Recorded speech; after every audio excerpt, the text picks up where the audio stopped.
Yes? Yes. Uh, I don't know what to say. Perhaps, I'm not really sure about this turn of events. I think the mutton chops might have been a better idea. They sort of seem to cover up some of the... Damage. Either way, good on you. You were saying?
Inside, you see a set of steering levers, a radio microphone. This is Precinct 57. How may I assist you?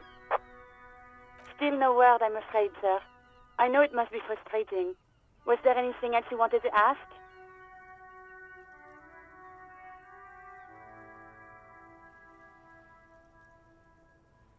57th, over and out. In the cabin.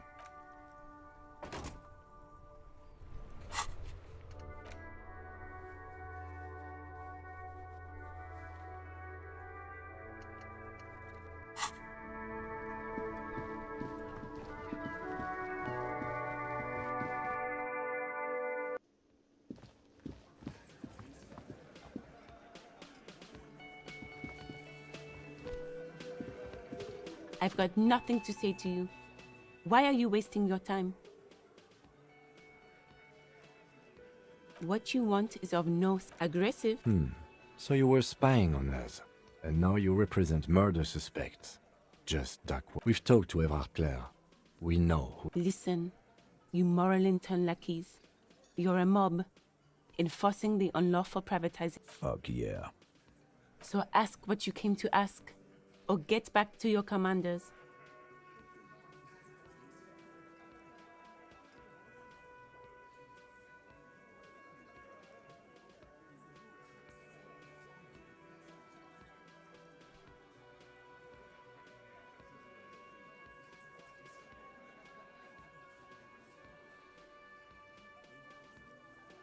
Get sober. Do your job. Ask your questions and get the hell out of Martinez.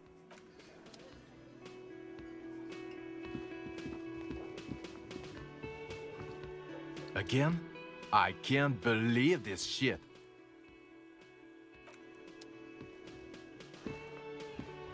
Ah, smallest church in Saint-Saëns, right?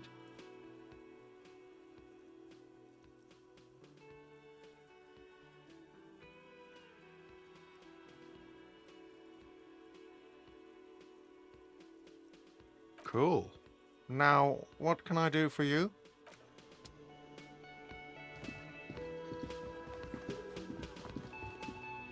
The man ponders his cooking utensils and gives you a little nod.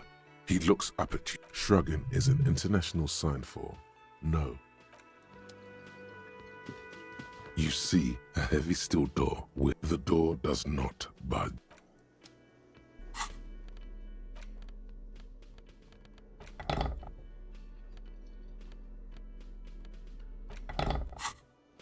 You You see a heavy steel door, the old cobalt paint. It leads to a side building, adjacent to this one. The old building next to the door doesn't.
Hola, Wandering Man. How can I help you? The mercenary, eh? Who could have killed him? That's indeed the question. Why even do such a thing? That's so. I haven't heard anything about that. But if that's true, well, he was an enemy combatant. He was an agent of the opposition, attempting to undermine our honorable effort. I ain't the murdering type, but that's just me. Large organizations like our union have all sorts of men, with all sorts of skills. He believes the Hardy Boys could have done it. Understood. This has been of limited use. Still, thank you. No problem. I wish the best to you in your search. Los Ardis? They're an independent... They're sort of like you. Preserve the rule of law.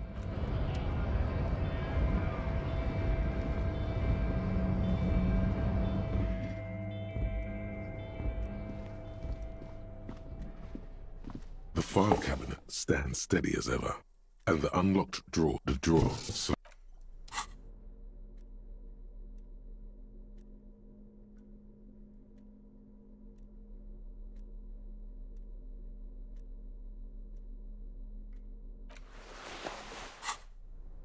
file cabinet.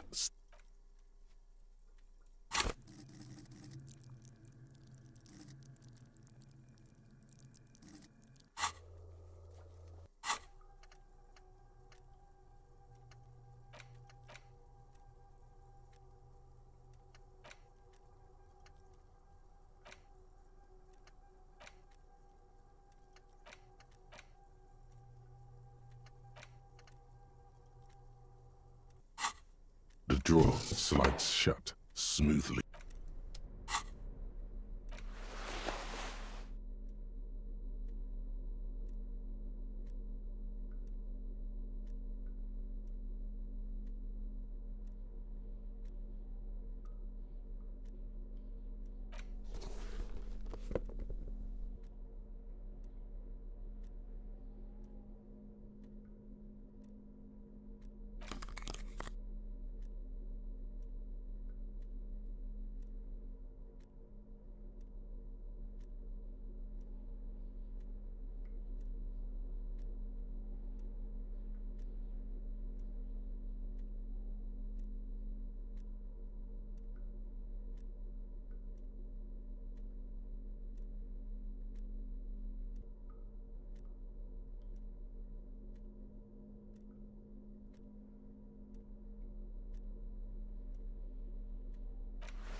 The unpromising race pupil returns.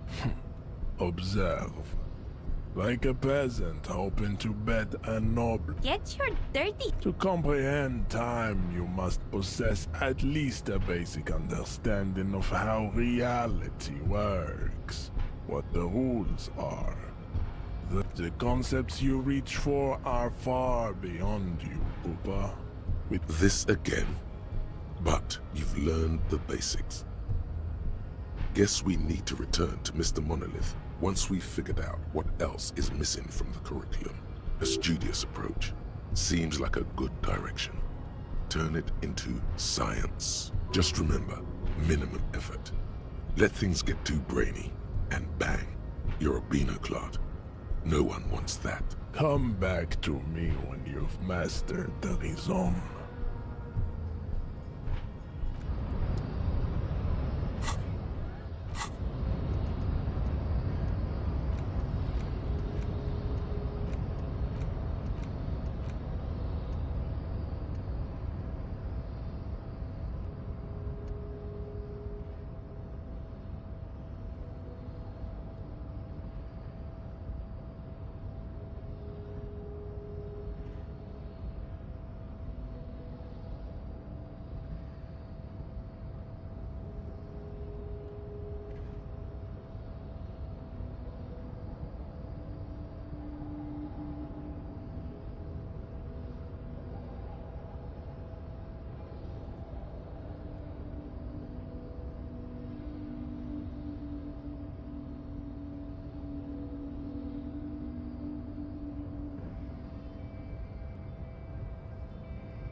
The woman still had no response.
These are some wonderfully regular pants. Not too tight, not too loose, moderate in every sense. You'll blend right in at some pleasant dinner party. I know you do. These Inter-Isolari pants are like wearing a perfect compromise in your nether regions. No one will call the moral intern on you like this, that's for sure. You're a little more moralist now, buddy. A little more normal, even if you didn't want to be. Makes sense? This is what wearing boring office trousers does to you.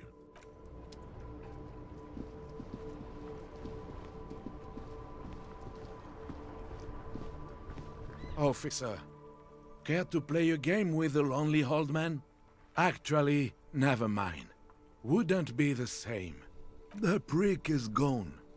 I can barely believe it, but he's really gone. He is trying to retain his jolly facade, but the underlying sadness casts a deep shadow over his wrinkled face. Hell, most likely. He was an absolute Kent. His hungry little heart finally gave out. The dock workers found him in the guard booth this morning. Wasn't even supposed to be working for another week, but he just had to prove how tough he is. Wait, did he push himself to prove he can pull his weight and doesn't need handouts? Guess he was about to head home, 'cause when the dock workers found him, he was wearing civilian clothes and not the Kuketu uniform I saw him in all the time. Sometimes I thought he was wearing it just to piss me off. Now the joke's on him, 'cause he's gonna be buried without it. That means the uniform could still be in the guard booth. Something to keep in mind if you really plan to give yourself to Revachol. No, René was the most stubborn man in Revachol. Nothing you or I could say would ever push him to do anything. The man was completely immovable. I repeat, an absolute Kent. Even his old army buddies didn't want him around. He was like an old viper. The only people who could stand to be around him were Jenny and me. She saw something in him when we were just kids and she never lost sight of it. And I thought if the most beautiful being in the world can love him, then there must be something worth holding on to. We've hated each other our entire lives. So much, in fact, that... Yes, I loved that angry prick. He didn't deserve it, but I did. You know what his last words to me were? In Guillaume's time, you'd have been shot without trial. That's what he said to me. He lived a Kent, and he died a Kent. Let's leave it at that. I took them for myself. Took them to remember that old cunt. Nobody knew him better than I did. And I want to remember that old cunt by something. Strange how old cunt sounds almost gentle when he says it now. Let me see. This was 60 years ago. We all went to that parade. Young René looked so happy, and Jenny... I'm sorry, officer. I just... Thank you. Thank you for this little memorabilia. It really means the world to me. That was nice. A small thing for us, but invaluable to him. He probably didn't even know René had the photo. Yes, we are both very sorry for your loss. It is what it is. Part of life, really. But to know someone for 79 years, then one day they're just gone. I just don't know anymore. About anything, really. But you must need something.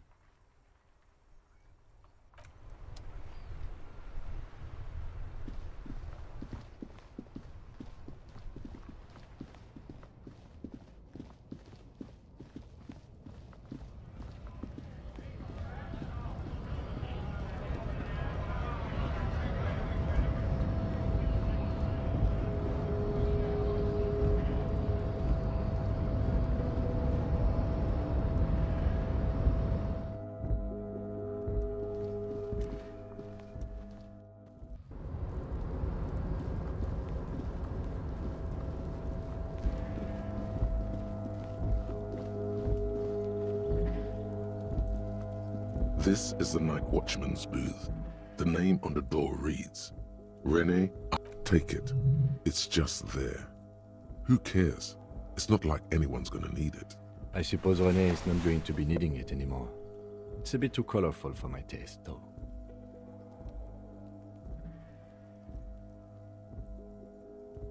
Fantastic.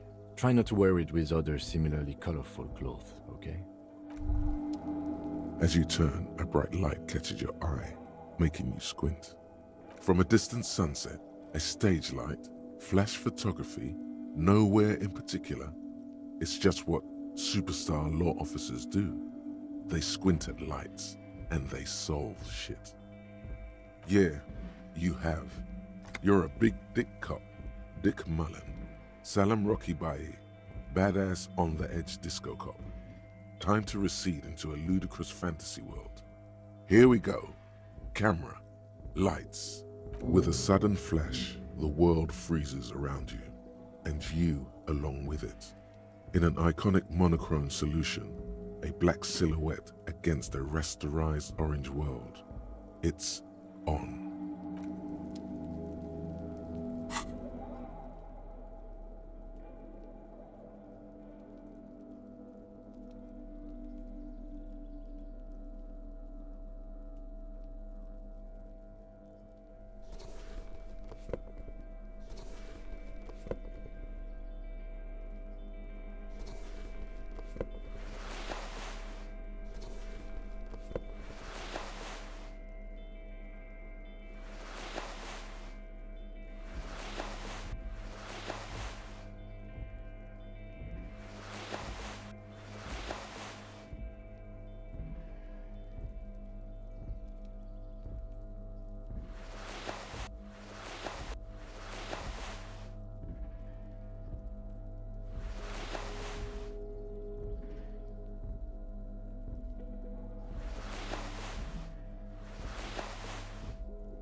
Give me a moment.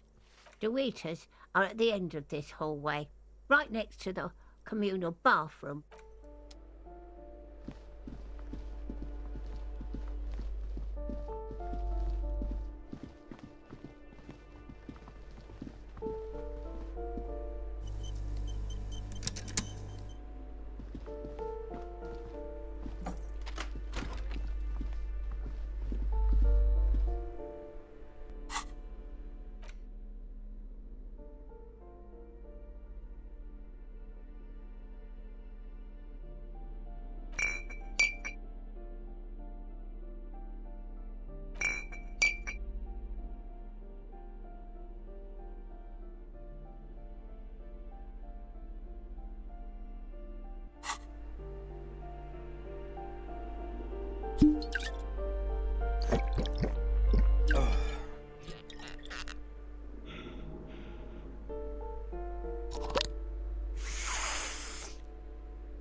Holding the gun feels natural and satisfying.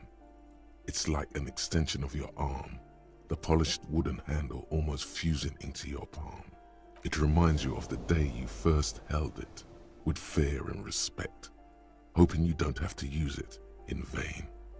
The sun was out in Jamrock. It was so long ago. This gun, Sunrise Parabellum, will be the only thing standing between you and the all-consuming nothingness that threatens to eat the world. Sheathe it and wait, herald. It won't be long now. A shabby door hangs oddly on its hinges, secured to the doorframe with a safety chain. An unpaid energy bill is attached, threatening to cut off the electricity. It's addressed to Mr. Uno Doroita. And the place comes with 3 months' worth of utility bills.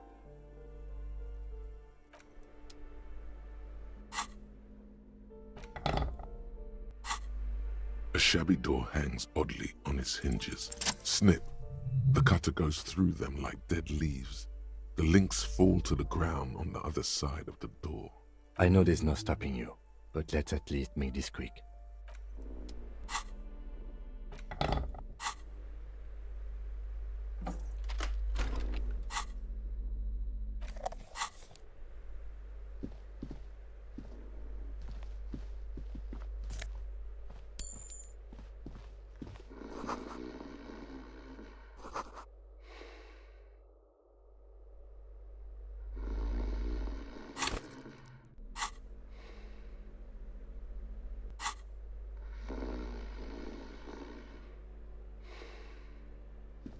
A phone book lies open on the table, covering a stack of utility bills. Right next to it, in plain sight, sits a small bottle of amphetamine, conveniently equipped with a straw. You pocket the bottle as if it were the most natural thing in the world.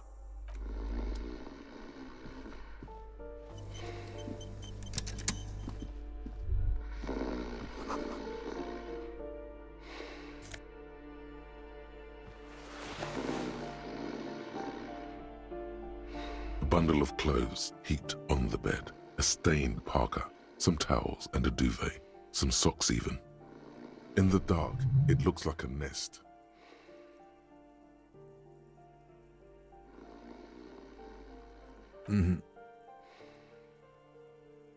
Something underneath there is breathing.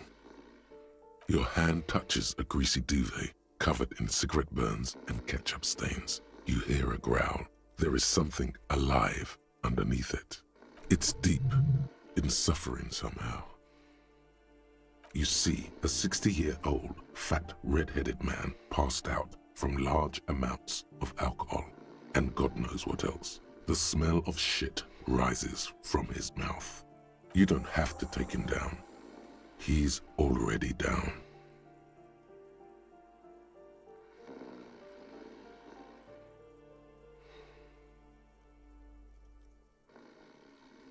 Well, judging by the color of his hair, I would say yes, it is. The lieutenant's right. The man's unwashed hair bears a familiar ginger tone. Even the hair on his chest is coppery. The light from the window falls into his half-open eyes.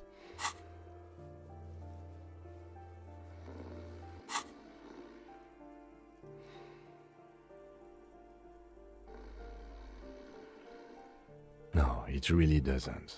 This looks very hard to recover from. This man won't be feeding his family anytime soon. Not that he was, but at least he won't be beating his son. A pair of half-open bug eyes is staring back at you from the dark, empty, and frozen. It's clear that the person behind them is not awake. His half-open eyes give him the look of a dead man, but he is in there and not enjoying himself.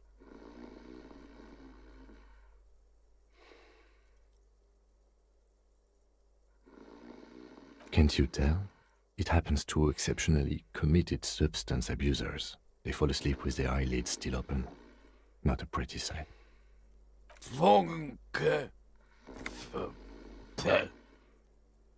Look, he's trying to communicate.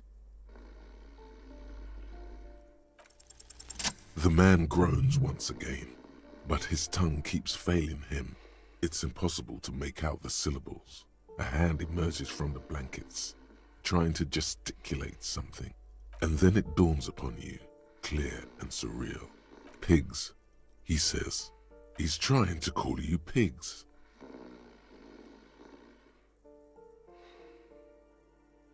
His hand falls back on the bed, limp and defeated. A loud snore escapes his mouth. He's asleep again. At least he got to say his piece. I'm afraid it is. Look, it moves. And look, the other foot is camouflaged by a striped sock bearing the name Maxtor on the sole. 3 toes are poking out of a hole. Maxtor is a gas company. He's wearing free socks from a gas company. They probably came with the bills. A groan rises from the man's throat, dry like a death rattle. He's trying to say something in his sleep. Silence. Only heat emanates from the sleeping body.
Hello again, officers.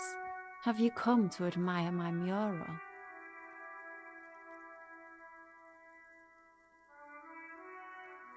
I ain't no... Actually, We weren't put on this earth to make.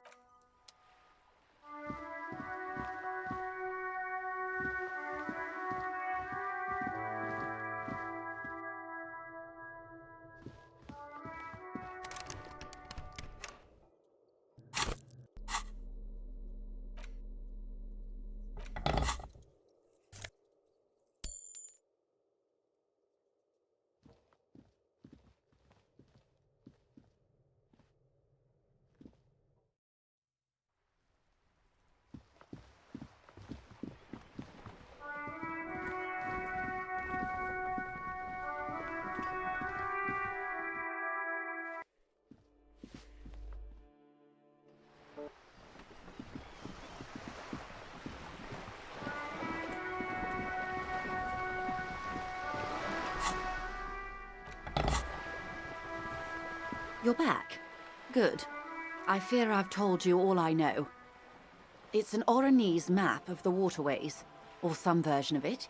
It depicts... Is there anything else I...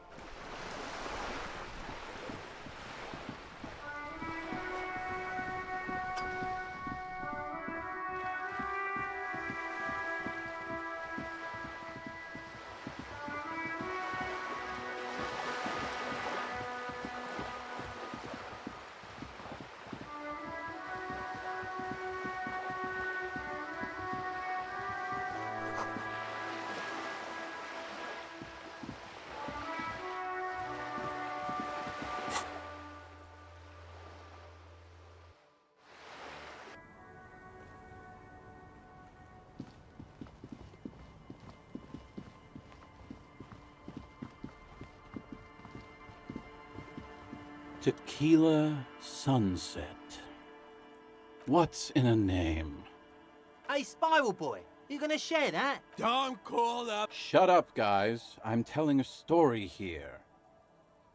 I was once a reasonably high net worth individual. A founder / junior partner. So you don't want to just hear the same story again? Okay. Okay.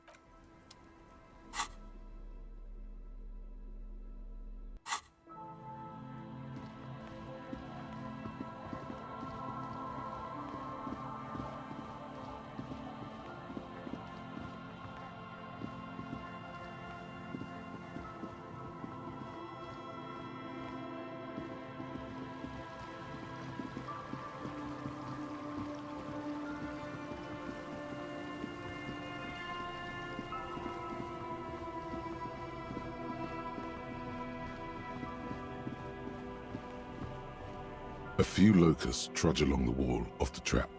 The rest are piled in it.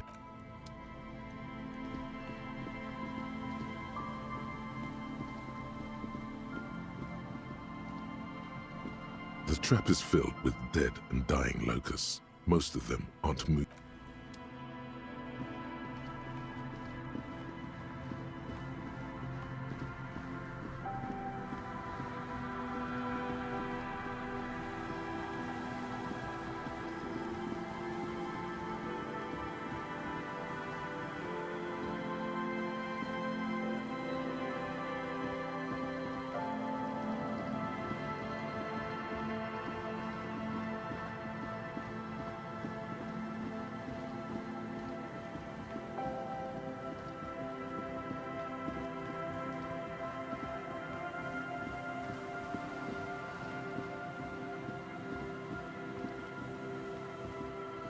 An old door, worn by elements, guards the door.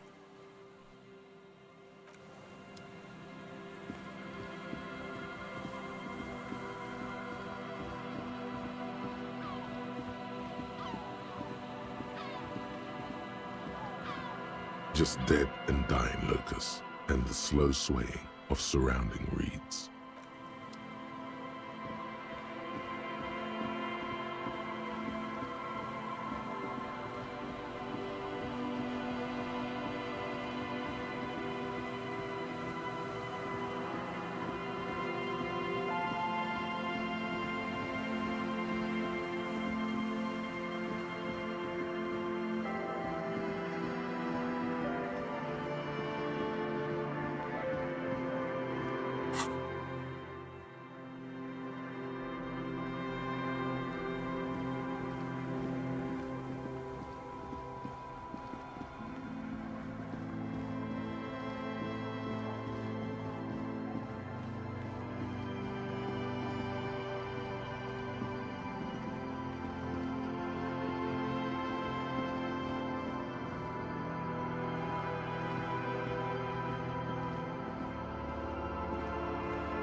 The trap is full of locusts, but they seem weak and unhealthy.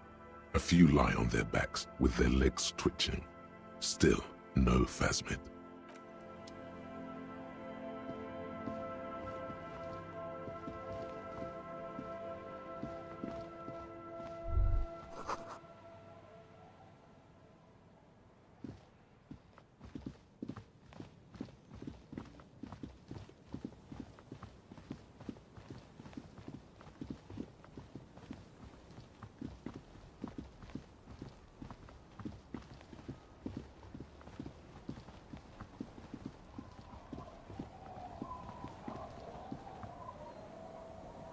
Our tenant, the policeman.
Inside, you see a set of steering levers, a radio microphone. This is Precinct 57. How may I assist you? Still no word, I'm afraid, sir. I know it must be frustrating. Was there anything else you wanted to ask? Just a... Sylvie? Yes. Oh, great. What else do you need, detective? No? Not me? No, sorry. I don't. People don't have the money to have the cables put in again. So the Union has a phone, and there's one further down the coast. Got it. It was someone else. We'll find them sooner or later, officer. It just might take a while. Yeah, go on. You hear? Anything else I can... 50... In the cabin, you...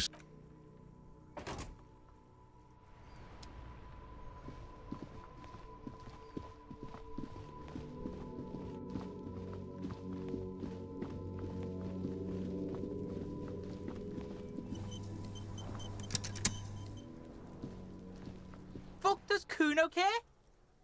Alright, so you got Kuno's kilo. Here is how we do it. First, you give Kuno Kuno's kilo, then Kuno gives you half back. That's how we split it. It's the best way, street way.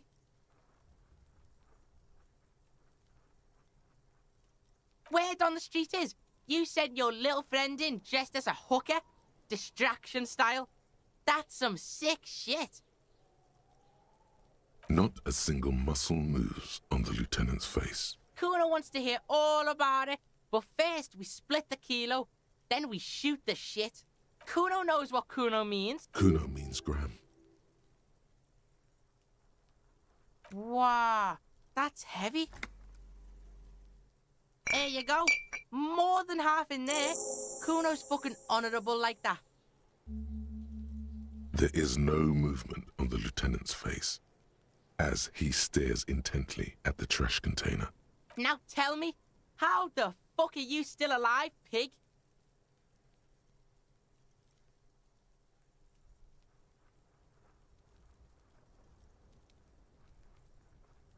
Yeah, you do some Sambo shit, sneak in. Is the hooker thing real? Sambo is an acronym for Samaran boxing, graceful martial arts stuff. Sambo style implies stealth, cleverness, and cool. Just letting you know.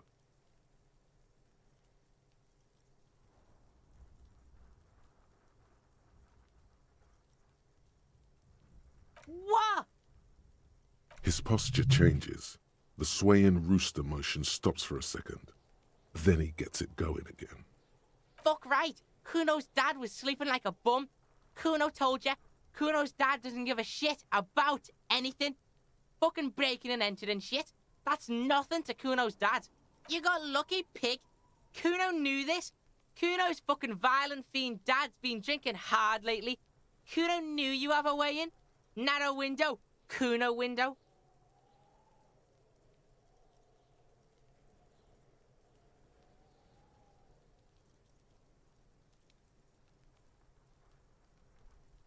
Yeah, Kuno's dad is fucking nothing.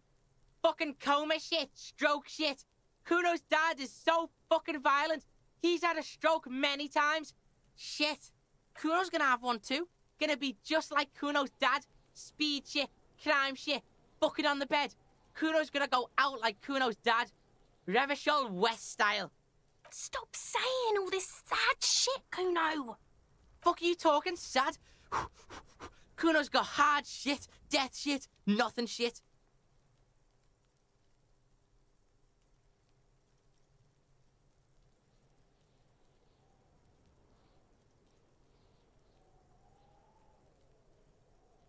Get your fucking nun ass out of here before Kuno fucks it dead. You think 'cause you brought Kuno 1 gram of speed, you're friends now? Kuno ain't turning into shit. Kuno is that shit.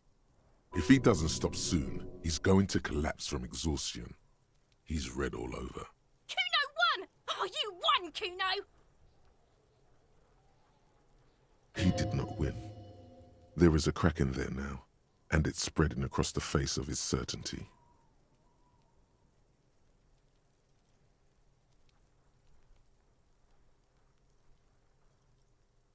The fuck do you know about Kuno's life? Kuno's got plans. Get the fuck out of here.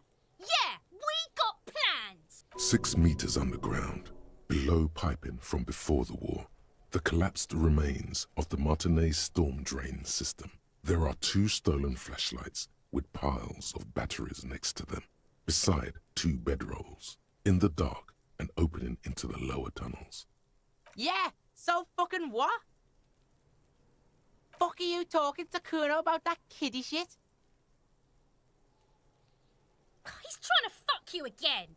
Fuck out of here. Kuno knows it's fucking lame. That's why Kuno changed it. Kuno can change his name into anything.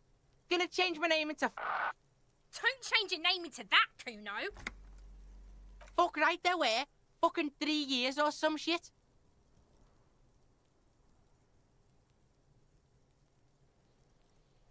Yeah, that's right.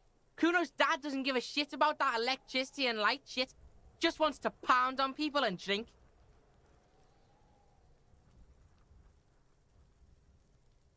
That's right, it's a shithole.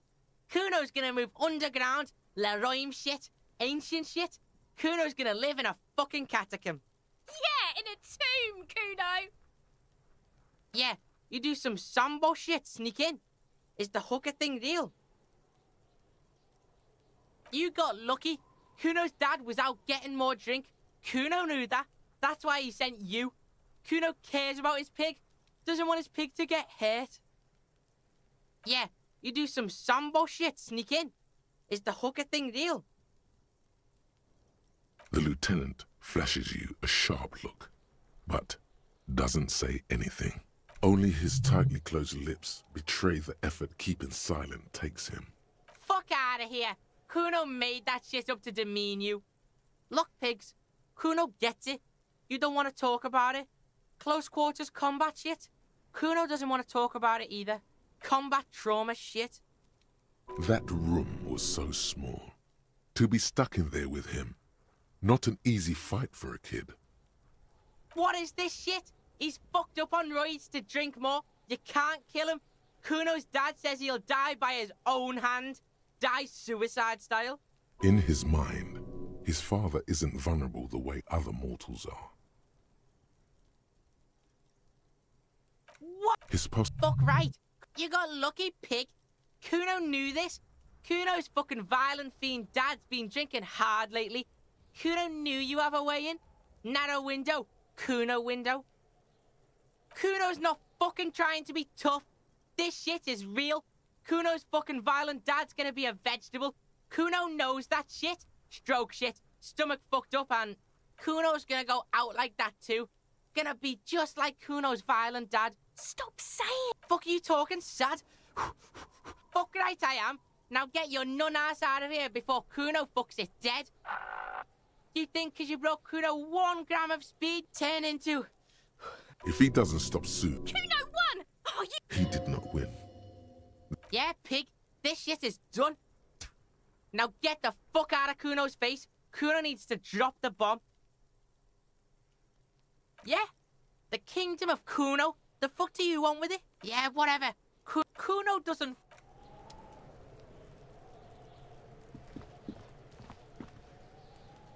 Kuno, the pig's getting pretty close to me. Come to snuff my shit out, I think. Looks like it's time for me to go, Kuno. Pig's come to take me in. I'm going away for a long, long time, Kuno. Going away for life. What's going on there? Fuck are you trying to pull, pig?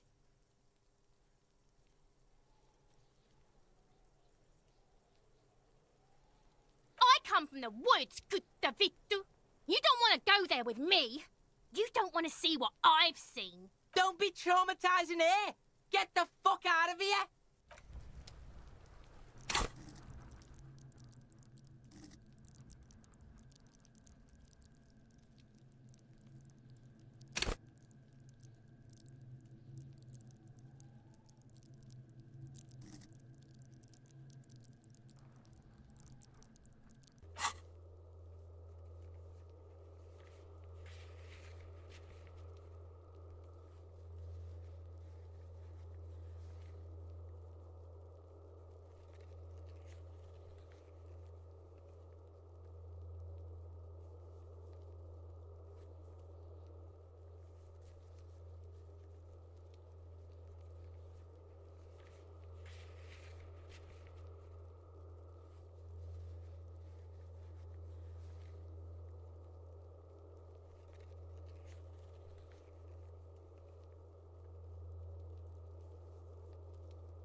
The trash container stands. The smell of rotten food rises to greet you.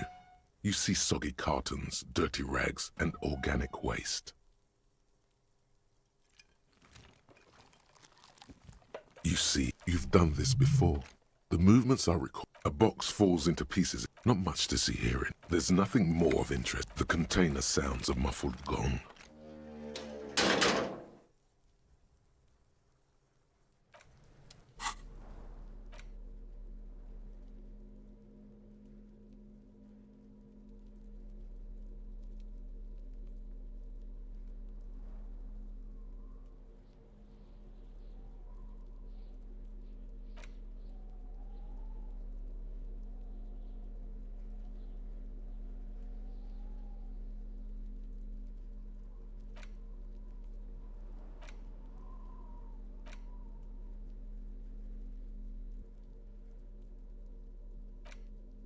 It's the ledger you found in the trash. A cabbage of papers hanging from the board, with the permeables drawer inside. It's barely held together by a clip, then made complete by the faint smell of urinal cleaner. Oh, and the cool piece of toilet paper is stuck to the back.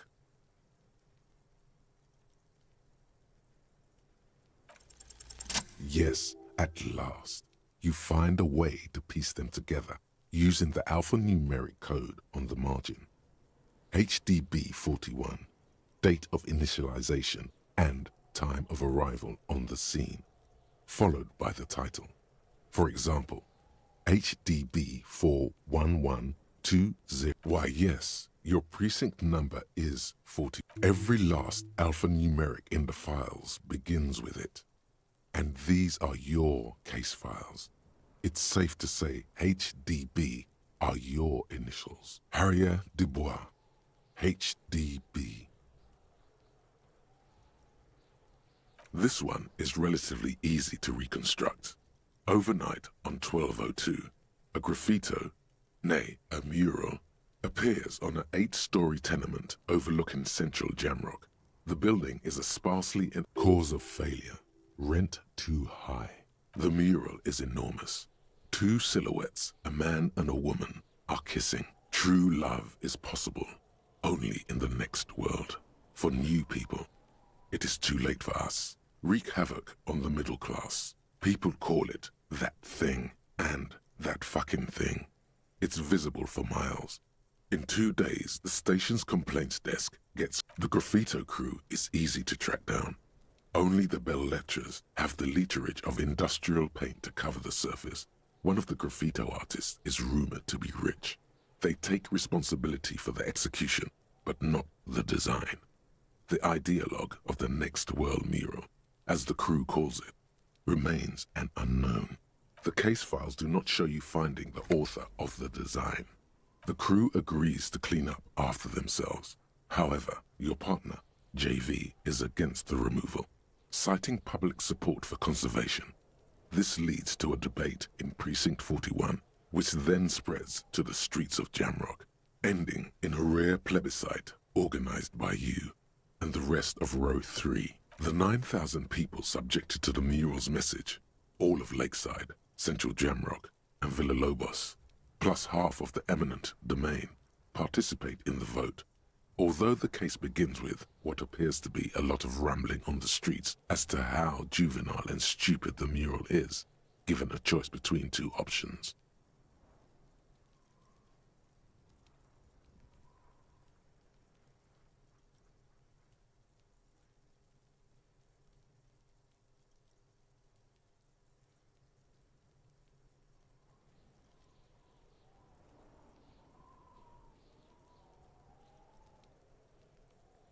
A staggering 78% of voters choose to keep it.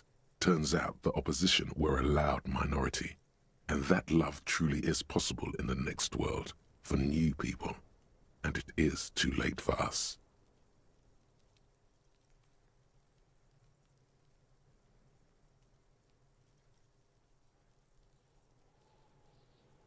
Did someone ask what you believe in, man with the smelly toilet ledger? What do you want to tackle next? Or AKA Leslie and Burke, AKA the public indecency drunk and the property damage drunk, is a cursed case. It has been passed from unsuspecting officer to unsuspecting officer for 10 years. On January 29, the unsolvable case made its way to you. Why you accepted it, it is unclear. Leslie will always take his pants off when he's drunk. Burke will always trash everything. It's just what they do. It is their nature. You cannot change the nature of a man, and you can't lock them away because public indecency and small-scale property. The only way for Leslie to stop flashing his genitals to bypassers and for Burke to stop dismantling signage and rear-view mirrors would be for them to stop drinking alcohol, which, in their 40s or 50s, it's hard to tell. You would think that, but you're wrong. Where's the fun in exposing your genitals or breaking stuff in your own home? No. Can you keep yourself off the streets? Threatening fines, dragging them to the station, locking them up in the hellholes they live in, locking them up in the station, hypnotherapy, even trying to get the local gang of Zemyaki to take them out. The Zemyaki gave them ethanol, so Burke and Leslie would expose and rampage even harder. You tried it all. And still, it's plain to see from the files that you, Satellite Officer JV, and Special Consultant TH, had more important cases to attend to. You uncover cross-reference to several ongoing investigations, each brought to a standstill every time you drive down Main Street. Because there they are, on the corner of Perdition. And what is Leslie doing? Good, you're learning. If the files are to be trusted, that's all there is to it. That and Burke breaking things, and the fact that they're both drunk. But then again, so are you. The case becomes considerably less. He must have it confused with the property he likes to damage. But the joke's on him. The officer is also drunk. Way more drunk than Burke there. In the process, the ledger sustains damage. The compartment within, reserved for permeable documents, is jammed shut. You stop your assault on the now unconscious Burke to open it, but are unable to do so. He came at us, and at us. I think he was trying to kill Burko. While trying to kill Burko, you slowly come around. The permeables compartment is open. Can't get out of his apartment. An invalid. With Burke to tend to, Leslie cuts back on the indecent exposure. Maybe he flashes it, which is also why the officer responsible narrowly escapes a disciplinary hearing. The end. Do you want to read another one?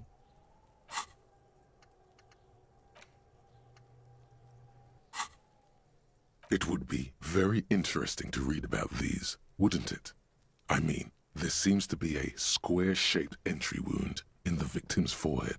She's been... That's all you got. From the half hour you spent piecing it together, all you know is the entry wound was square-shaped. Who knows? Those pages are missing. One day you may still catch the man with the square gun. Some assholes brought their couch outside and hung out on it. In the middle of the street, on the roof, on the hillside by the motorway. You know, at an unexpected location. They were young, and they thought they looked cool on it. Yes, as you've said here, insufferable rock and roll assholes. Young people are the worst.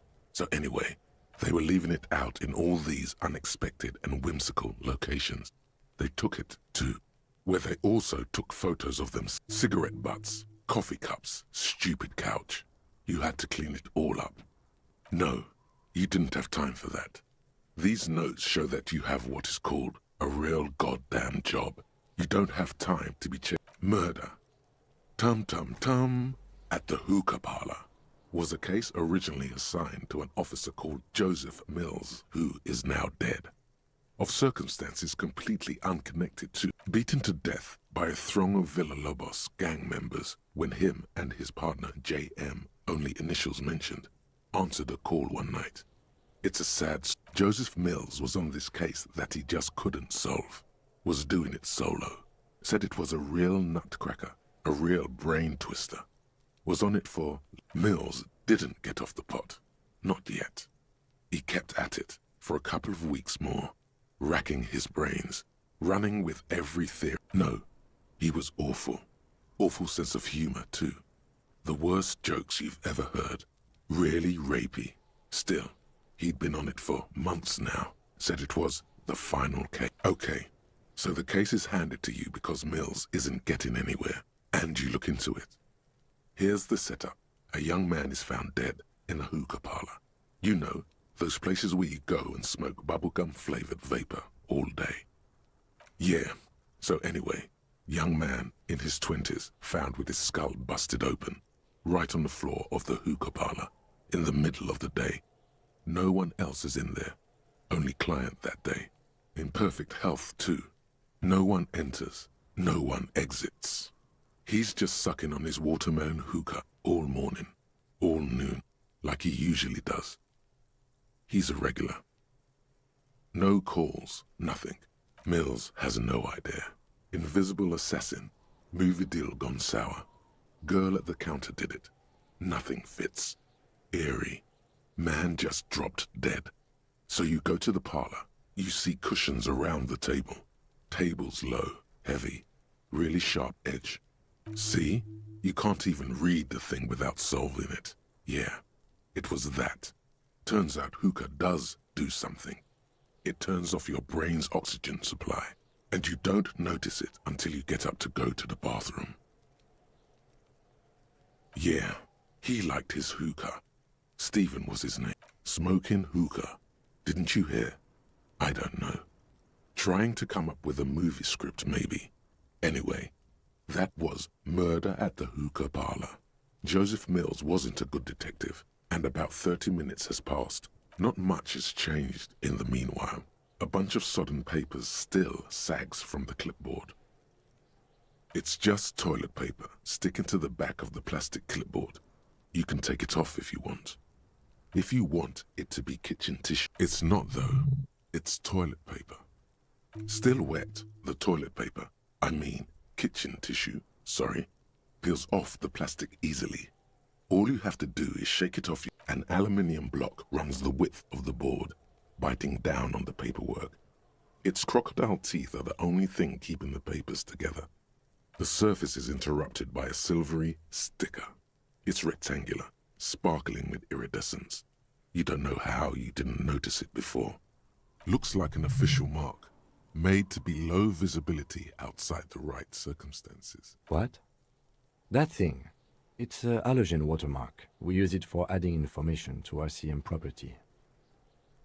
It depends. Aside from an anti-counterfeiting stamp, mine has my station number. Maybe yours will have how many cases you've solved. Any capable light with the right wavelength will do. All RCM vehicles have headlights designed to reveal halogen watermarks. This means you can read the watermarks if you just turn the lights on. Okay. While a bunch of sodden papers sag from the clipboard in your hand, it's a sorry sight. The acidic stench of rotting food is rubbed off on the cellulose. It now forms the base of the experience. This base surrounded by a faint air of spoiled meat. You know, like the bits they put into public piss bowls, probably called Fermi Discrete, or Axle, or something. At some point in its journey, the ledger has seen the inside of a public toilet. If you knew it was dunked in the toilet before getting chucked into the trash, why are you sniffing it? Torturing your own nose for no reason is not conducive to case cracking, bud. Yeah, turns out your nose doesn't like self-indulgent literal shit huffing. Quelle fucking surprise. Come on, no more. The ledger is going back down, away from your nose now. Without resistance or sound, the two panels move against each other. The compartment is now open. Inside, you see 2 ticket stubs and a handmade postcard. The words just crossed your mind somehow. You see 2 ticket stubs and a handmade card. It's slightly, ever so slightly, difficult to breathe once you've done so. The drawer is locked. Blue ink drips from the white pages in your hand. It takes about half an hour to piece one together. Not much has changed. Arson, petty theft, spousal abuse, you don't exactly.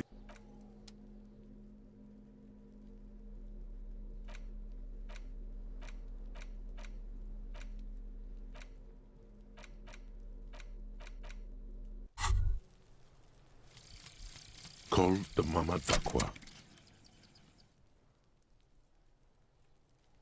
It's not only your eardrums that register sound anymore. Your very skin has become an organ of hearing. Looking for a whisper light and low. A god who's very, very silent. Nothing escapes you. A cockroach in the other room. A candy wrapper falling on dry grass. A drunk falling from a chair in a bar 20 meters away. In fact, you haven't heard the Col du Mama Dakwa, but you have discovered that you have amazing hearing. It must be the only part of you the alcohol hasn't drowned out.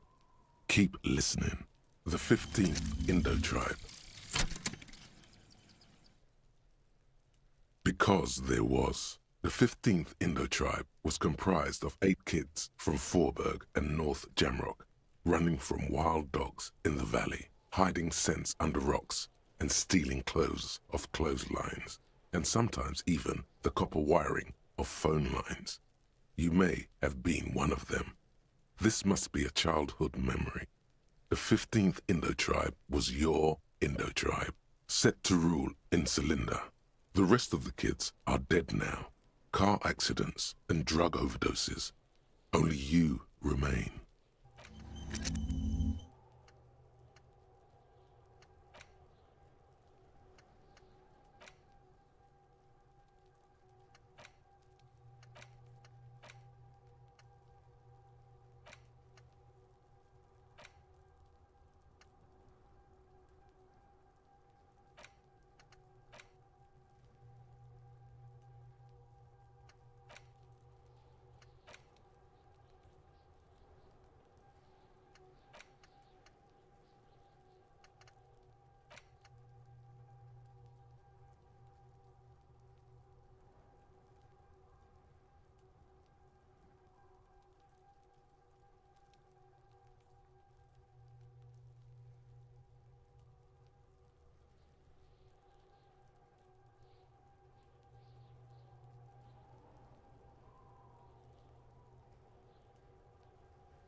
Inside, you see a set of steering levers, a radio microphone. All right. Ready? I turn, you press start. It's next to the preheater. The dashboard lights up with orange glow. The rounds per minute gauge jumps, and the engine of the Caprice Kinema comes to life with a whiny growl, like a leopard waking from its sleep, yawning and roaring at the same time. That sound, you feel the wind in your hair as if you're already driving. But where? Down a narrow street, lined with shabby wooden houses, the 881 motor tract, coiling like a serpent high above. Children play under the viaduct, eyes turn to watch you as you pass. The Valley of Dogs, and before it, a familiar dome, like a ladybug without the colors. The building has a designated parking place for your carriage. This is Precinct 41, as close as you have to home now. It's far away. The lights unfold with a little click, casting electrical light onto the ground before the vehicle. There you go. I'll turn them off from the remote once you're done. We just need to stand in front of the machine now.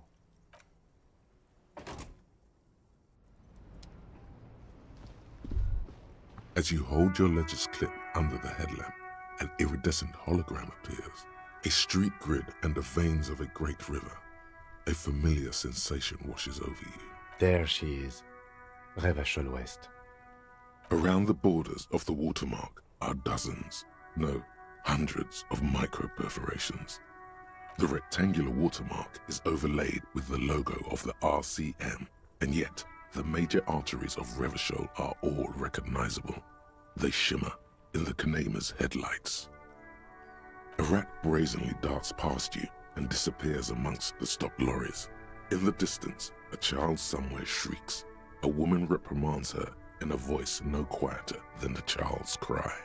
In the middle of a broken plaza, in a cone of light, barely visible in the daytime, two men, one slim, the other sturdy.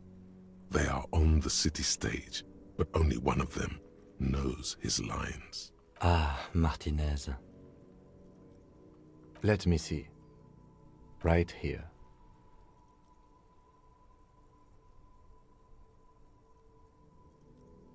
It has its problems. There are many of them, and they are divided into 3 separate rows. The first row has 18 dots. The next is the longest. It runs all the way around the border, and then some. You count 216 perforations. Considering that nice, large number, a wave of pride washes over you, though you can't say why, precisely. The last row has 3 perforations. As you look at them, you feel your index finger reflexively contract 3 times. And something you'll do again before this is all over. Those are perforations. They represent your record as an officer of the RCM. They are your statistics, as it were.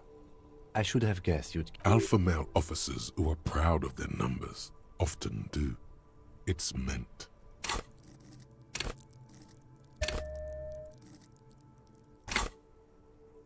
Son, here is where we score your life performance. You better hope it's good. The first row represents your years of service.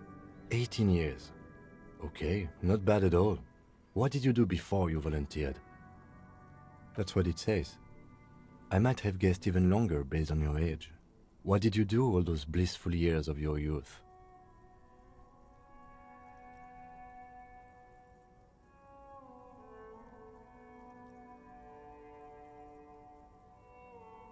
Fair point. Let's move on, shall we? This next row, the one that wraps all the way around, is your number of closed cases. Closed is good. Wow, more than 200. It's quite a lot, even for someone who's been on the force for nearly 2 decades.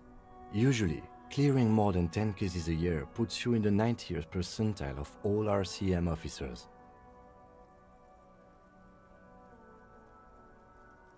You know the answer already.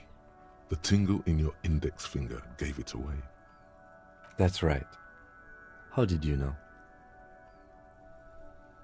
Ah, right. Sometimes the brain's able to preserve certain responses even when conscious memory has been, let's say, misplaced. For an RCM officer, especially Precinct 41, which is in the Jamrock quarter, it's rather tame.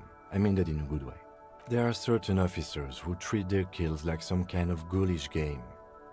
If they do happen to solve a case, it's usually by accident. But it seems as though you are, or at least were, one of the good ones. So we have that to be thankful for. Yes.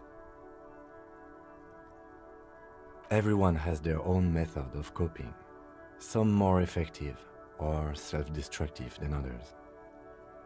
Personally, I find it helps to keep up a few hobbies.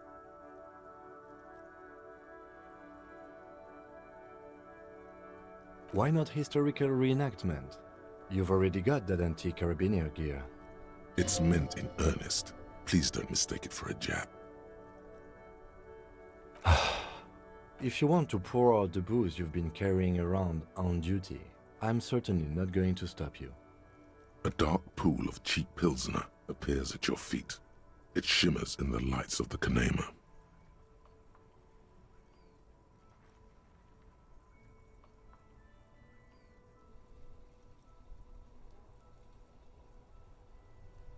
Very noble of you.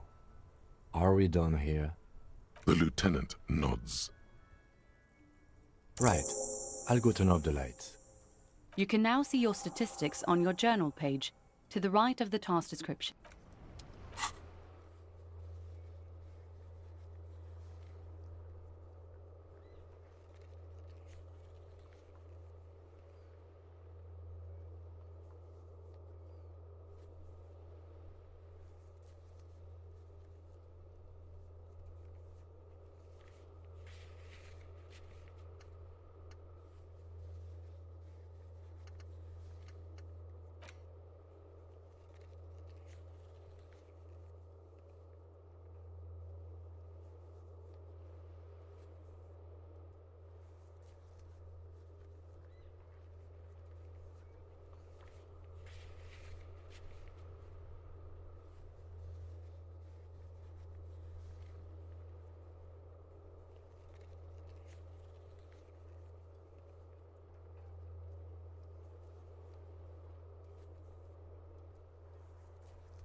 Now it's turning into a kind of a snow limbo, man.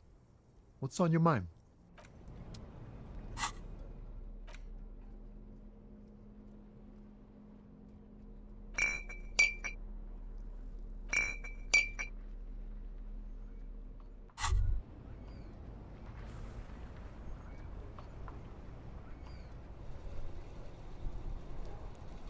Whoa.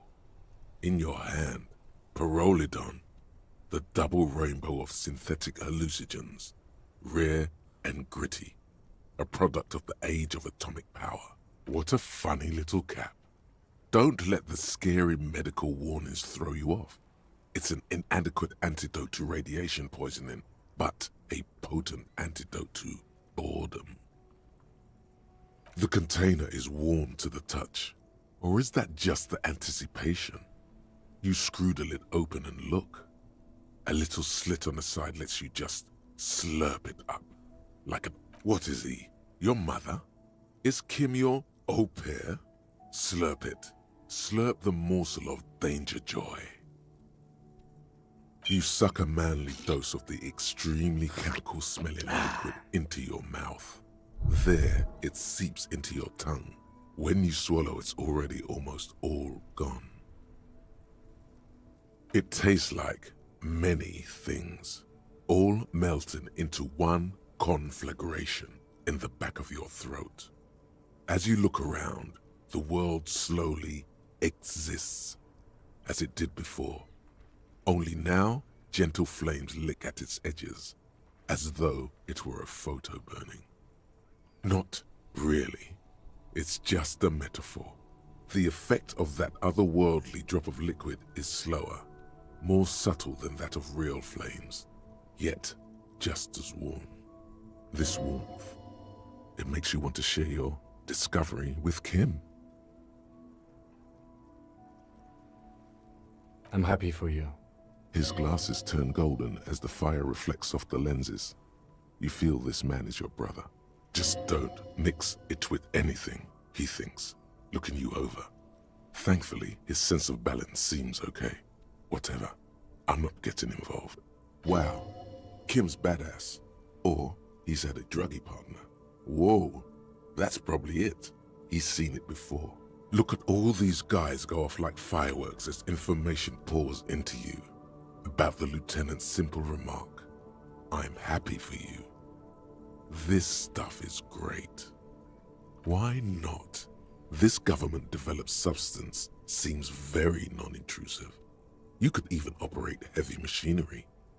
Fire machinery. Please don't actually operate any fire machines. Already you can tell you're going to be slurping a lot more pyrrolidon.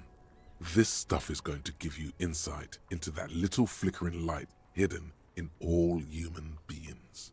If you can keep the vomit in, because it sort of also makes you want to throw up.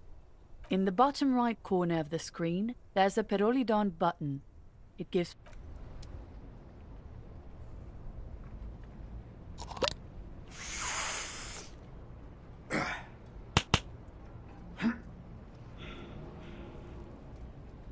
Now it's turning into a kind of a snow limbo, man. Ease into it. Don't go too far. This seems like a personal matter.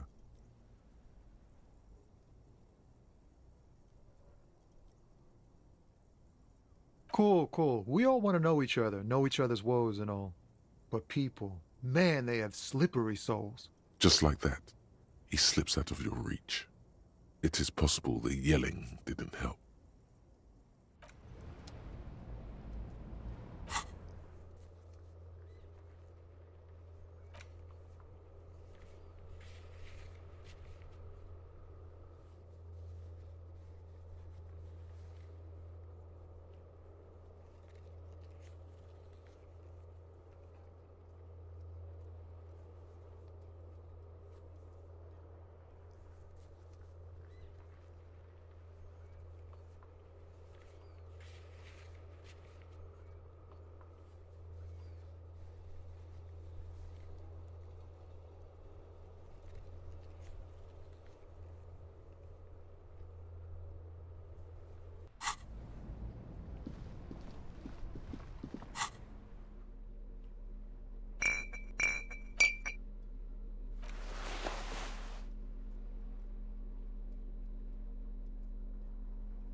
Wow, this jacket makes you feel strong, as if your blood is mixing with that of the venerable Philippian loyalists of old. Apologies, you're right. The need for a strong central government has always been clear to you. You're a true patriot of Revachol, born to do it. It's time to clean up the streets and restore the city to its former glory. Whether you like it or not, this jacket gives you serious nationalist cred.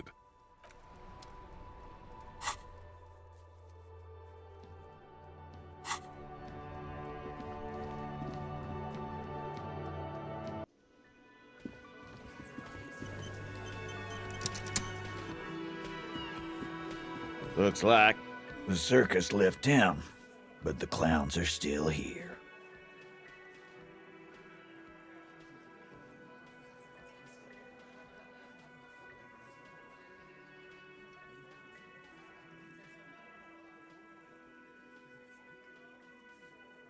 Yeah, by friends, you mean his squad mates from Cronell.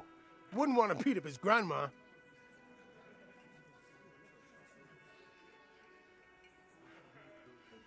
This is what happens if you take the law into your own hands. Other people start doing it too. Let them come. The Hardy Boys are right fucking here. You heard the man. Right here. We're armed. We got the whole district behind us, and Glenn. Glenn is fucking crazy. Yeah. A well-oiled murder machine. The mood is on the rise. They're feeling confident, ready to punch out the whole Merc platoon.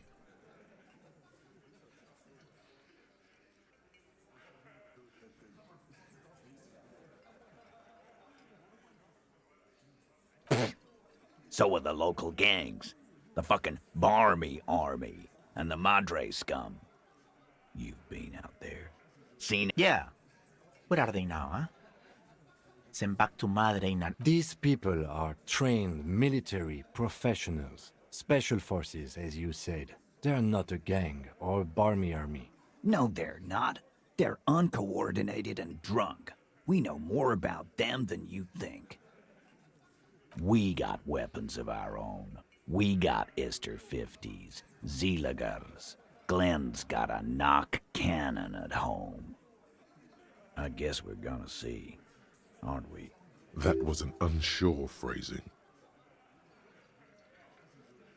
Yeah, like you've been up against ceramic armor. You haven't even seen the whole suit, right? I've seen the whole fucking thing. And it didn't make him immortal.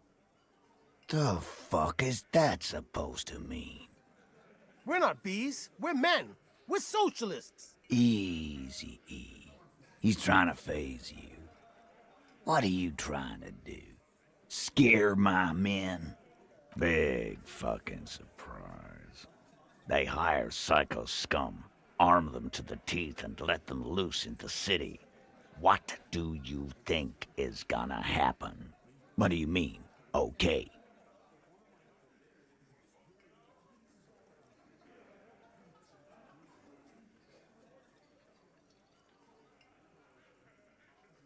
No, they won't. Get out of here with your negative energy. He really doesn't like you ruffling their feathers like that, on what might be the eve of battle. All he means is that the situation is serious. No wonder you cops get shot to shit every day. Can't go to war with an attitude like that. A bullet, you say? That's mighty curious. Indeed. Mighty. How did it get there? Well, there are so many bullets in the world, and so many heads. I guess it's only logical. At some point, one of them bullets had to end up in one of them heads. It's bound to happen again, you know? Just statistically speaking, of course. Sire, it would be an event most dramatic if you were to produce the bullet and dangle it before their very eyes. Wow! He's got it in a real evidence bag and all! Why don't you go home and log it into evidence? These men have told you what happened. Shit! I probably did shoot him. I was drunk last night. You guys know me when I'm drunk. Yeah, Glenn likes to shoot his guns when he's drunk. Better hope he stays sober. No, he meant before he was hanged. Did you shoot him before you hanged him? Before? After? During? This is getting ridiculous. They told you what happened. Stop wasting your time. You know what I think? I think he was shot in the head as a kid, and his brain grew around the bullet. Around the bullet, man. That's a good one. All the goofing around is to avoid lying. It's a technique. They're only pretending to enjoy this. Beneath the act, they don't like you knowing this. Never been worried in my life, lawman. It's not like he blew it wide open, but there's a little crack in there, somewhere. A witness? You ain't got shit. The locals would never come to you with this. That's just cop tactics, Titus. Next, he's gonna tell you one of us already rolled on the others, and he's in witness protection. Well, let's hear it then. Who is your mystery fella? He's not alarmed by the sudden appearance of a witness, but he is surprised. This goes without saying, but nonetheless, don't give out his name.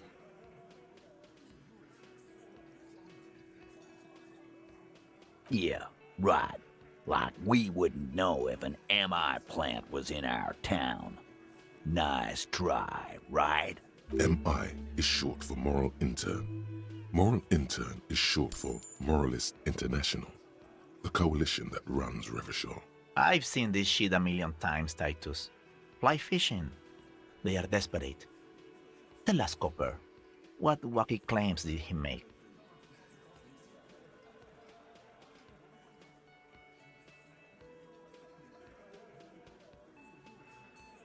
It's you assholes that feel the need to go around like a fucking brass band. The Hardy Boys are dead silent. Yeah, it's like they put cowbells on you before they send you to the streets.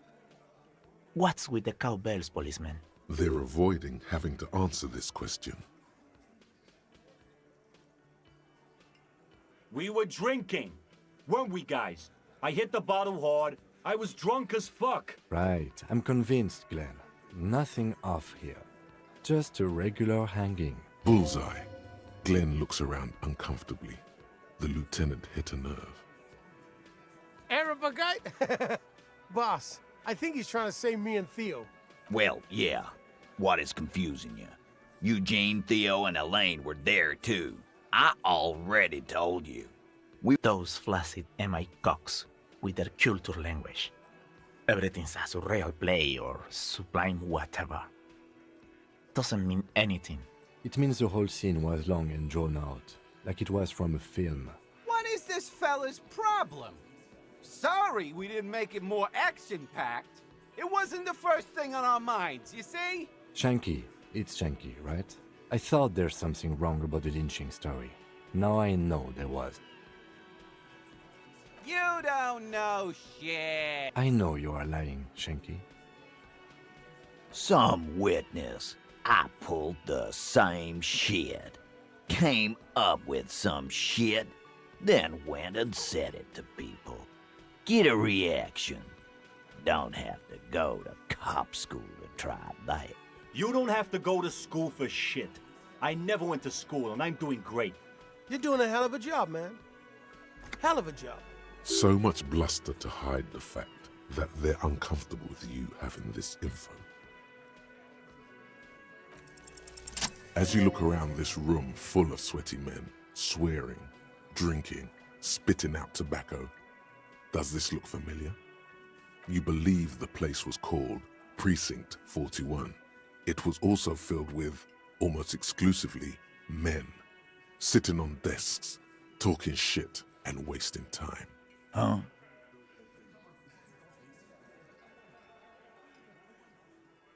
You got a problem with beer now? Not quite there yet. Push on.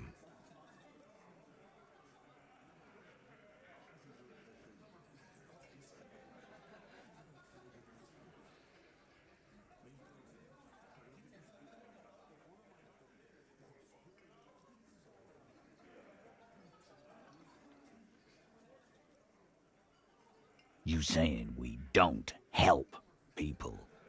I've been doing this job for 10 years. Martinez was a dump before we put this outfit together. They don't know, man. They weren't here.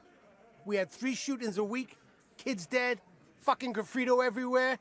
You cops haven't shown up since the 30s. Congratulations on the graffiti removal. All I see is you sitting around talking about Monica's titties while there's a rape victim. So what? What do you want from me? We took care of that fuck. Don't let him drink that. One more push. Quick.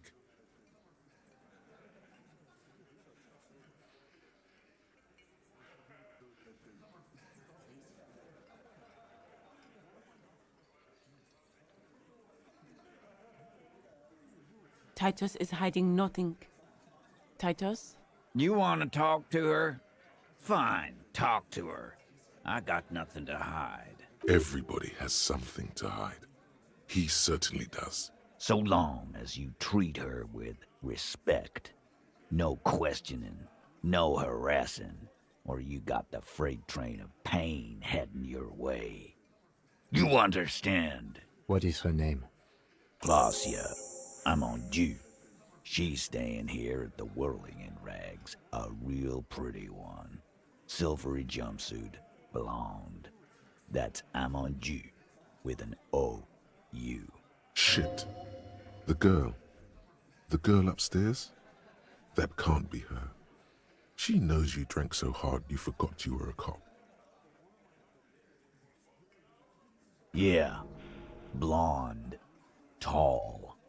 2 rooms over from yours. Sure. Why not? You've probably seen her around.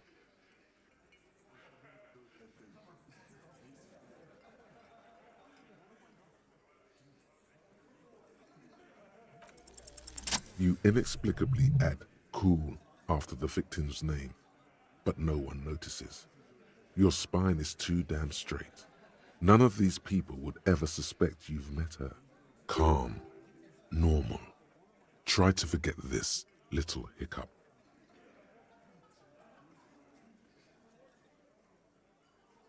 He did it before we killed him. He's not gonna do it again. So what does it matter? It would help if we establish a timeline. All right. 2 weeks, maybe? I don't know. I need another beer. Here you go, boss. I know her. How well do you know her? A small twitch in the corner of Kim's mouth. He has a hunch about what knowing means. Well enough, Copper. We partied. She's been here for a few months. He tries to make it sound real casual, but the muscles on his neck tighten. You mean Revachol? Nah. Our Miss Aranye disco dancer is an immigrant, or a drifter of some sort. Been staying over here over the winter. Don't you give her any more trouble. She's just had some bad luck, that's all. Shut up, Angie. She doesn't need your help. Titus gives them both a look. They fall silent. What's with all the silences? It's like these guys don't know how to feel about this. You should keep picking at it.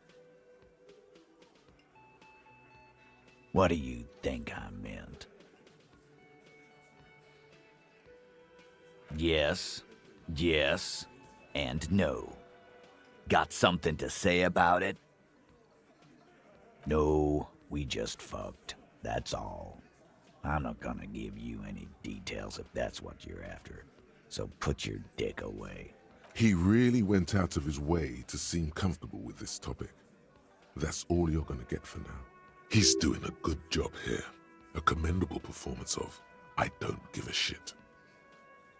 Relationship? There was no fucking relationship. He raped her. That's their relationship. Was like that karaoke incident all over again.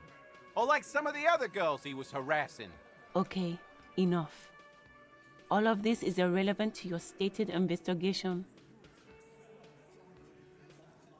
Remember what I said. Freight train of pain.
The door is closed.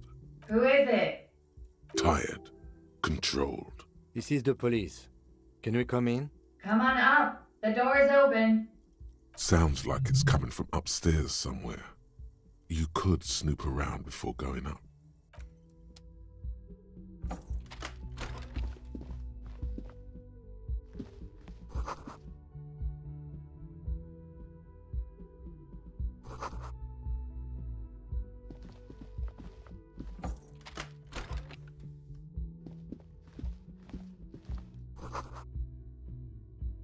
This medicine cabinet is full of wares.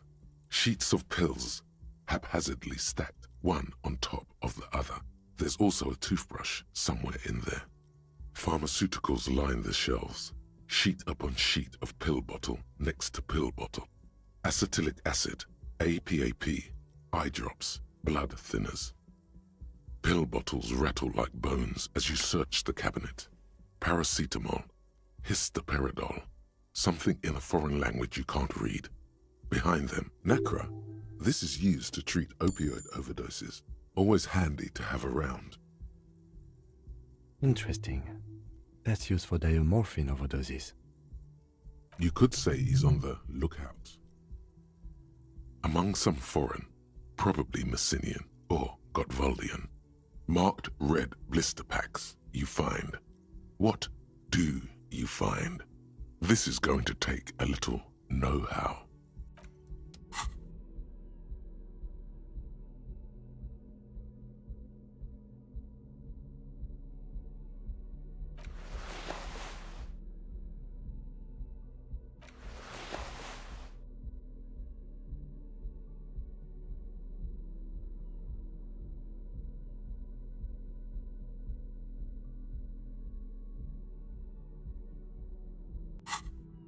This medicine cabinet is stocked with drugs, plus nothing of note. The further you look, the more arcane it gets. You don't know what the rest of this stuff does. Anything of note? It's been used quite a lot, but not for scrubbing blood off towels, or anything else interesting, it seems. It's clean of chemical odors too, just some dried toothpaste on the handle. This toothbrush belongs to someone who doesn't give a damn about her teeth.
This medicine cabinet.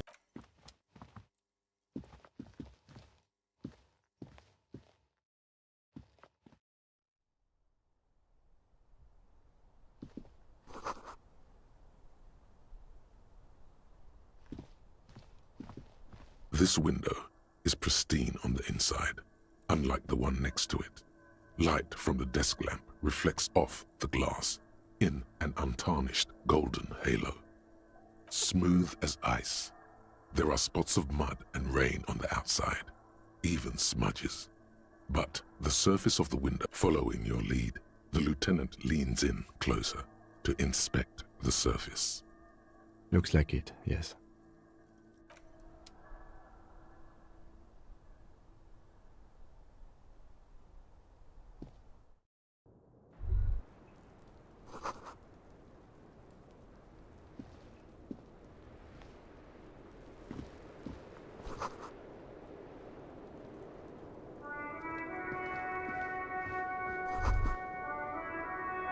Just as you look at the flowers, a gust of wind raises them from the roof, picking them up in the air.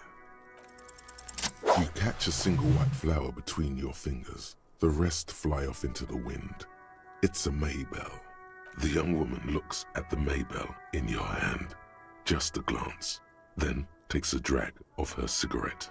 The lieutenant gives you an acknowledging little nod.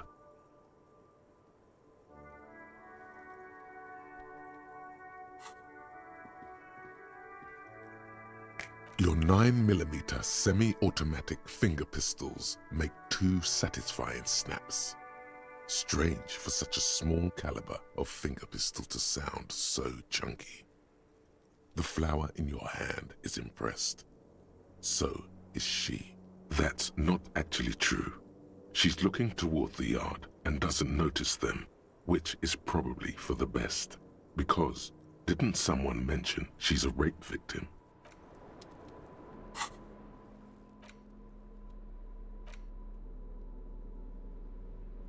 Six crumbling petals rest on your palm. They're white, a bell-shaped crown. This is the Insulindian lily, called Maybells or Lucille's tears during the Revolution.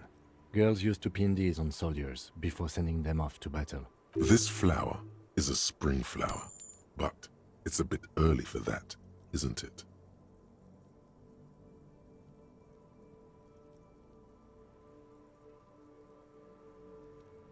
Yes, but not this early, not to my knowledge.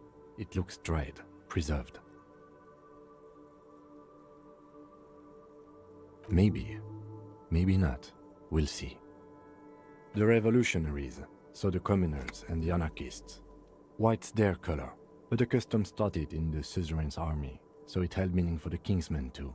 It's about girls and boys more than sides.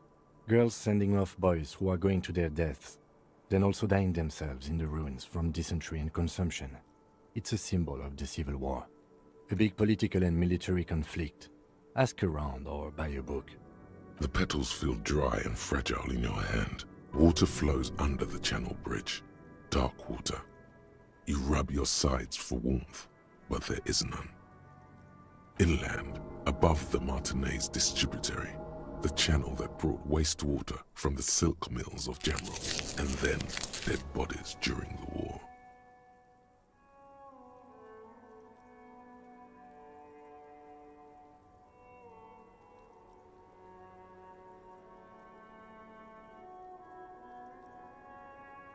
The wrinkled fingers of an old man crush flower petals, then sprinkle them in the stream like white salt. Rene, that old man in the uniform, maybe you should show it to him when you get the chance.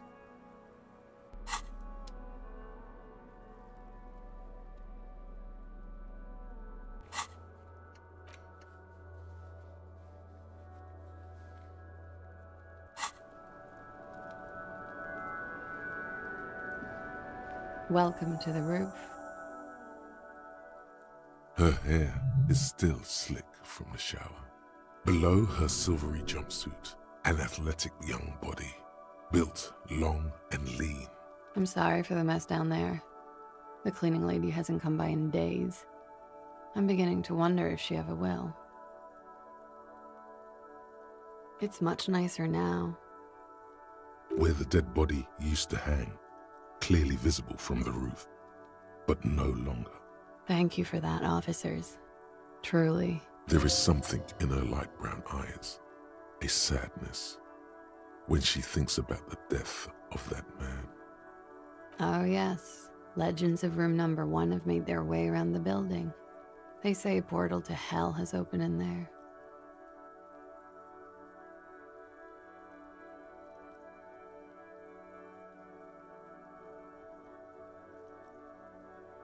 They also say that's why the cleaning lady quit. Because of the infernum. I'm Kim Kitsuragi. I'm a detective from Precinct 57. I see you've already met my colleague. Have I ever? This is the biggest fan of ostentatious orchestrations I have seen in my life. And I have seen a few. Oh yeah. Life gets hard, but we go on. The chorus of the 35 single, megaphoning the entire human race, instills you with the fuck it all swagger that prompts one to plow into grannies on your morning stroll.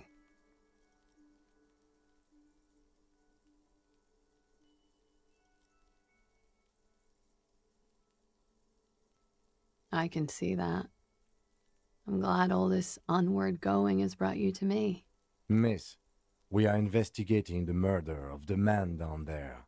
The people who put him there have asked us to talk to you. Huh. I see. What could she be thinking of? It's hard to say. Her shoulders are relaxed, her eyes on the cigarette. It's like she's disappointed this wasn't about more entertaining matters.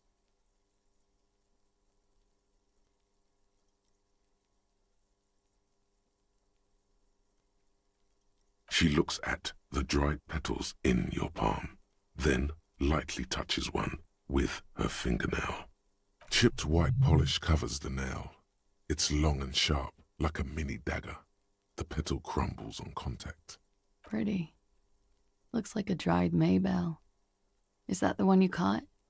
Sambo style? Why was there a flower on the roof? I don't know, officer.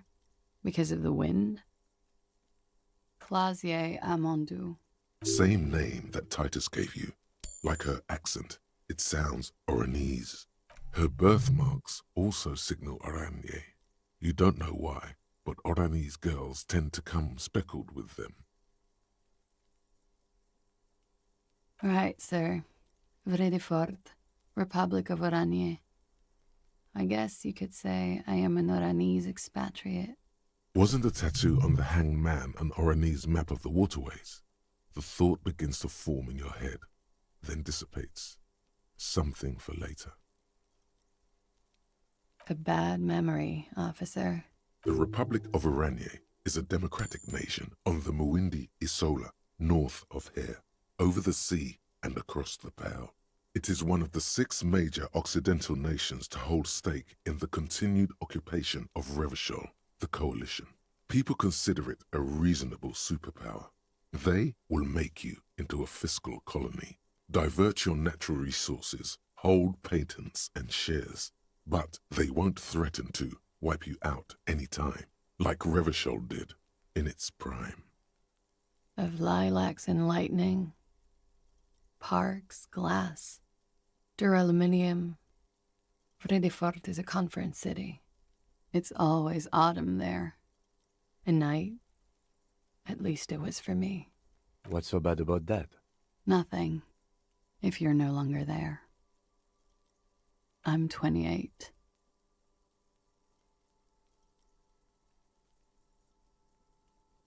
Something stupid. Oranese lit. Oranese literature. It's what I studied at the university. Fear of failure, fear of death, how it sucks to be Oranese. All national literatures are... only the name of the nation changes. What about Revacholian literature? People sometimes reveal things about themselves when they discuss such matters. No. Revacholian lit is about how magnificent and serious Revachol is. It's about how you have to save the world. That's the natural state of the Revacholian hero. She seems quite relaxed for a victim of assault. But, of course, what seems should not be your priority. Nothing. I do nothing with it. Cool. I've made more money by just being than I have with Oranese lit. Many things. A roller skating instructor, a secretary, Miss Oranje 37. It's the world's most tired smile. Of course she won a beauty pageant. She's very symmetrical. I'm afraid you can't, officer. Why is that? Because it's buried in a sealed plastic bag at an undisclosed location on the coast, along with cash and airline tickets. Thank you for your candor. Why? They say so in your tourist brochure. Keep travel documents away from your person when west of the river.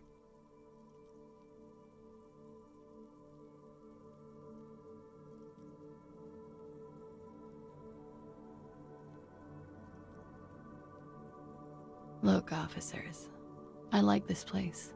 but I don't want to be stuck wandering the city like a ghost after being robbed of my travel documents. I don't want to become an indentured servant in a brothel on Boogie Street. And I don't want my relatives to pay the ransom. There are plenty of other reasons for hiding your documents from the law. It's also why I hid it. Why else?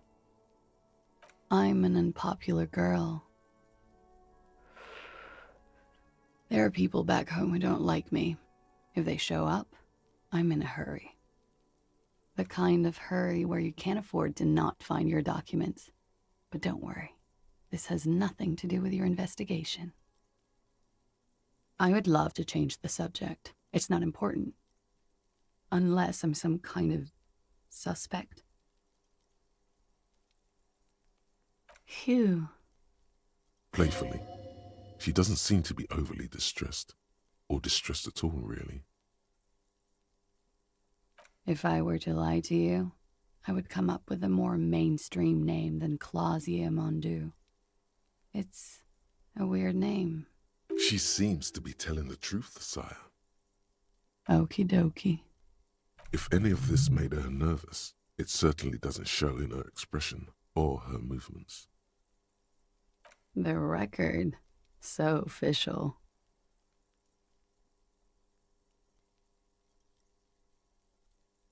Why not? I'll be here until 11 p.m., drinking coffee, most likely.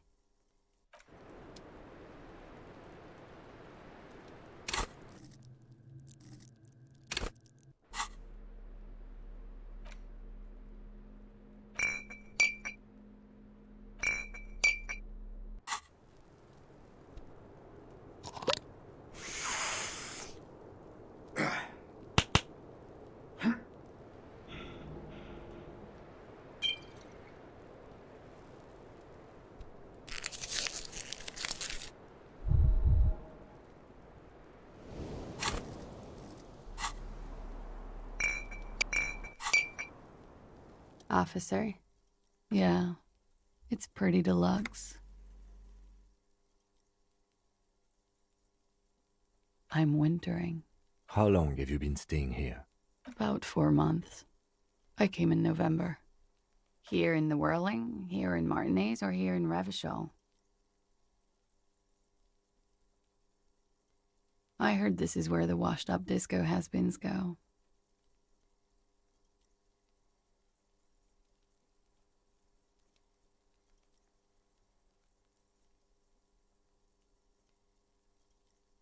She looks at you and nods.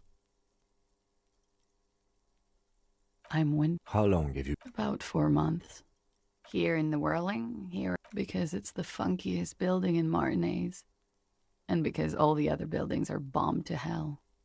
I'm wintering. How long have you been... About 4 months. Here in the Whirling, I always wanted to see the only city in the world in the worst time of the year. It's a tourist thing. This is by far not the only reason she's here. And she isn't really hiding it either. Thank you. I've put a lot of time and effort into it. Technically, possession of narcotics is legal in Revachol, but you should still reprimand her.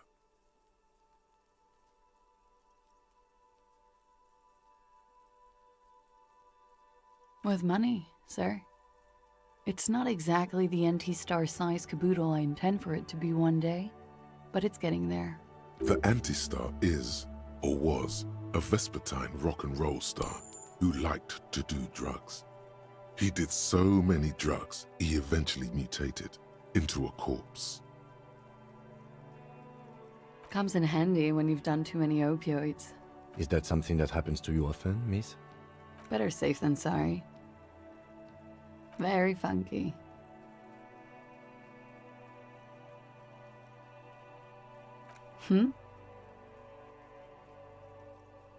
I always heard you RCM guys were cool. You are. It is. An evasive maneuver. Ask a follow-up. Yeah. I'm trying not to lie to you here. Stop making it hard. The truth is, I'm a horrible girl. Windows break around me. It's not their fault. You hear the scribbling of the lieutenant's pen. Feels like success.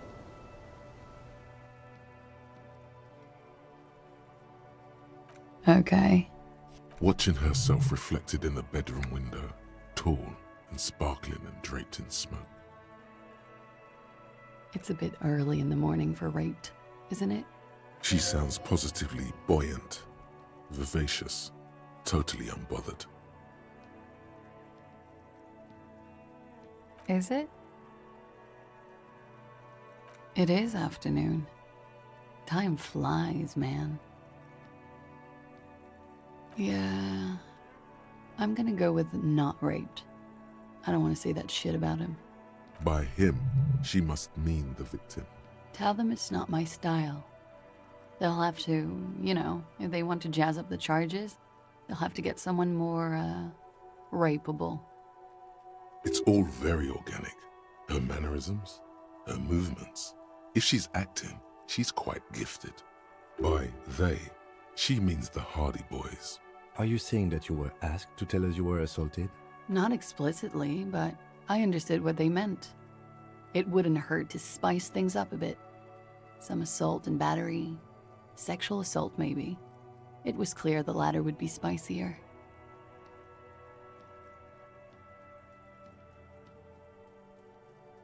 Pretty much. Warming them.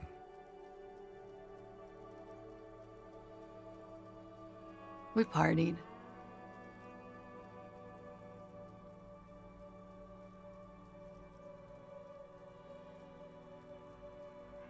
A lot of partying going on. From Titus. About her and Titus's relationship. That's where you heard it. With all due respect, sir, I think we partied a little harder than that.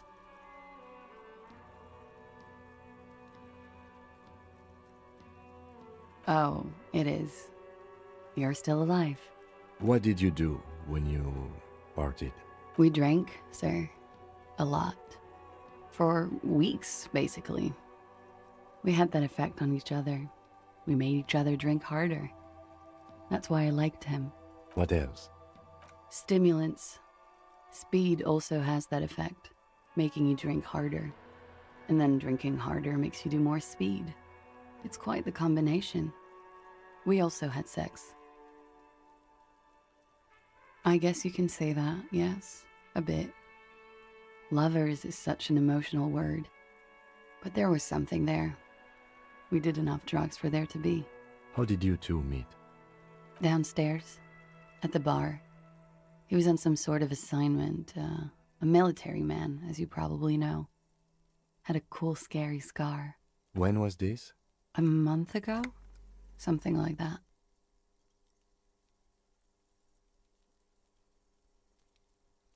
I'm sorry, I can't do it. Not right now. Later, maybe. I keep seeing him. Like he is now. I can't talk about his, I don't know, hair.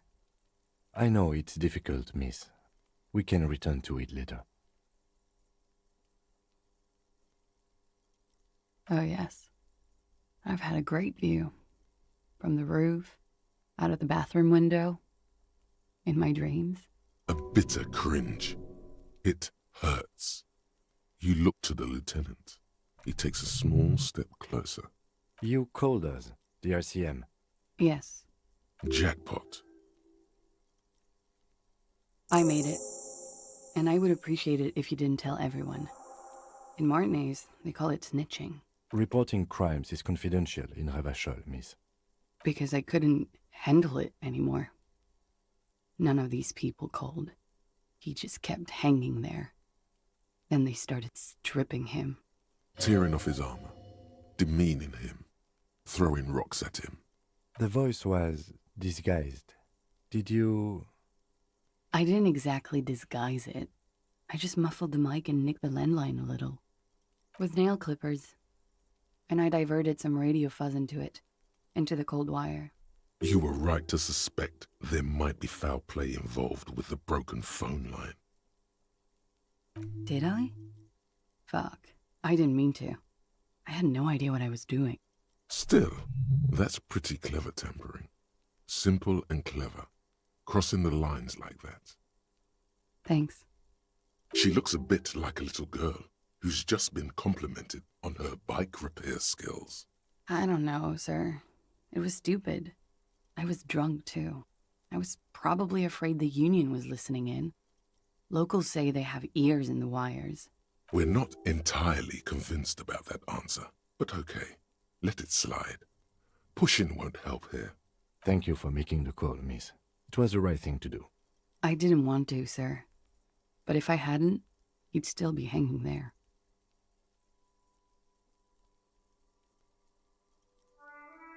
They're frequent guests downstairs.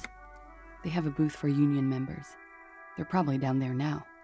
Over drinks. It's been a long, boring winter. A little, yeah.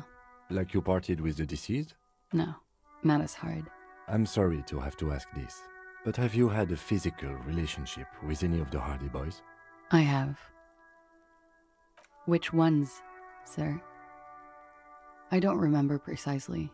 Titus, obviously. But as I said, it's been a long winter. He had something to do with the strike. One has been roiling since I got here. Rotten timing. But you probably know all about it. And his role in this strike was what? I think he was in a security detail.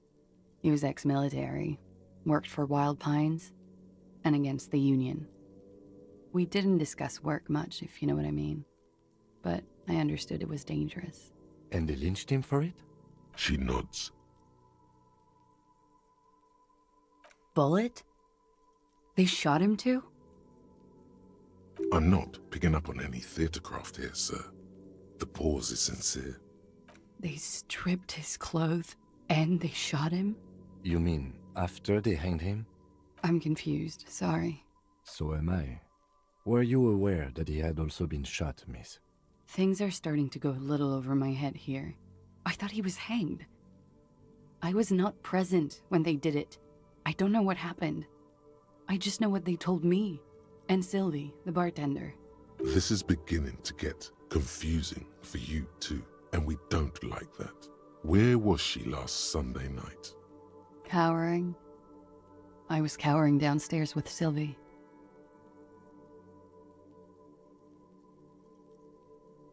She breathes a silvery sigh of relief and weariness. The air on the roof feels humid. Should we head by downstairs, officer? We may have things to discuss there. She nods. Silvery cigarette fumes disappear into her mouth.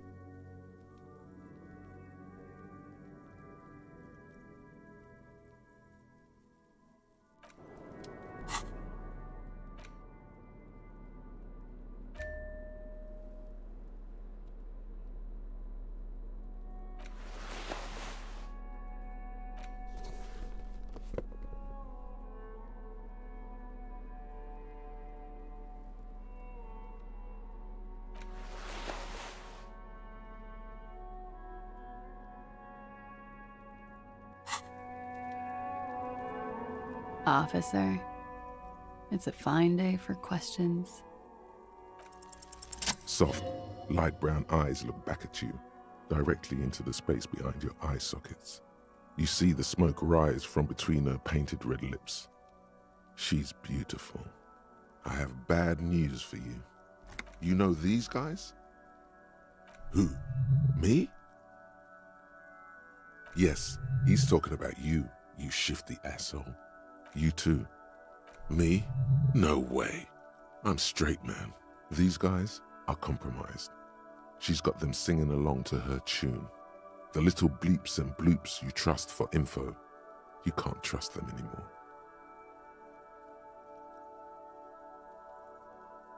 I'm sorry I didn't catch it sooner. It takes conscious effort on your part.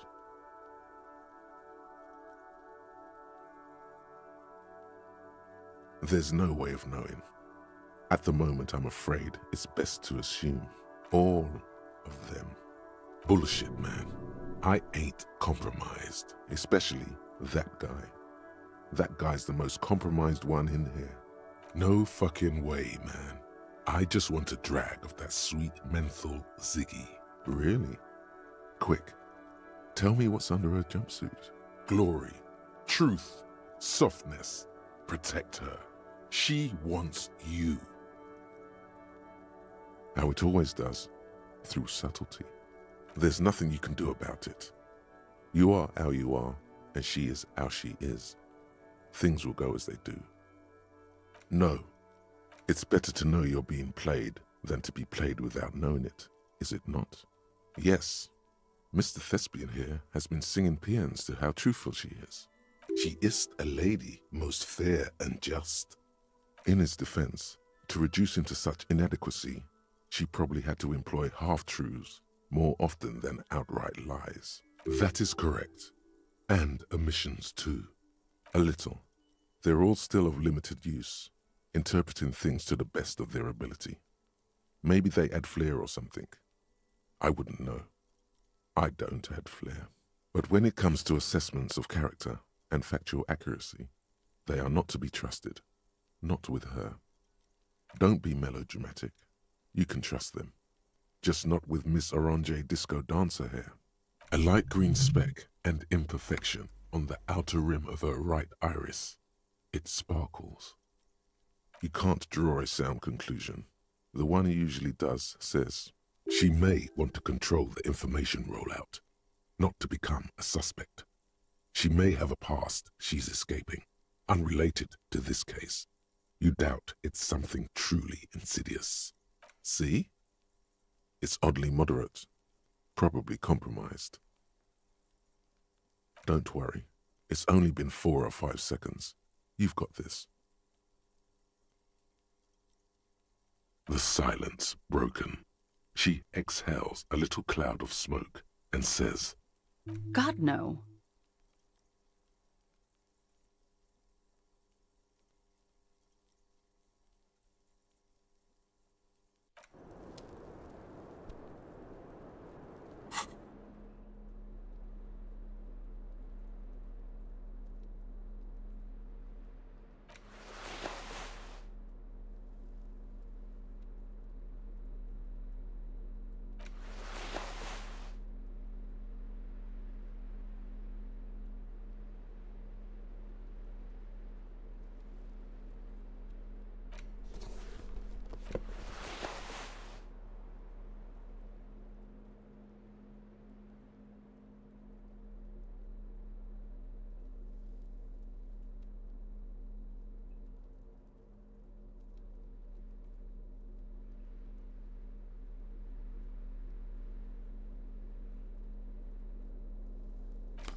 Looks like we have more to discuss with those so-called Hardy Boys. Half their reasoning just went out the window. Nothing will make them respect the RCM, but it will disrupt the game they prepared for us. We just stripped off one layer of whatever it is. Her decision to not corroborate their story was definitely not part of the plan. What else could she have done? Lie? She saw there was no way to lie and get away with it. You would have caught it. Like hell you would have, remember?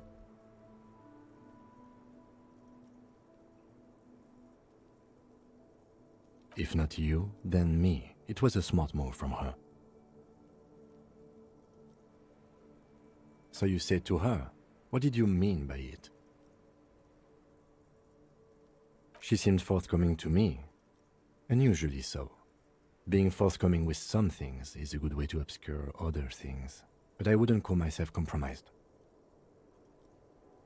I am not easily swayed by young women, but on the other hand, the best liars are candid, and she was candid.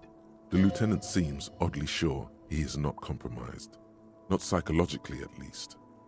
Is it hubris? Anyway, we should move. I suspect our investigation will bring us back soon enough.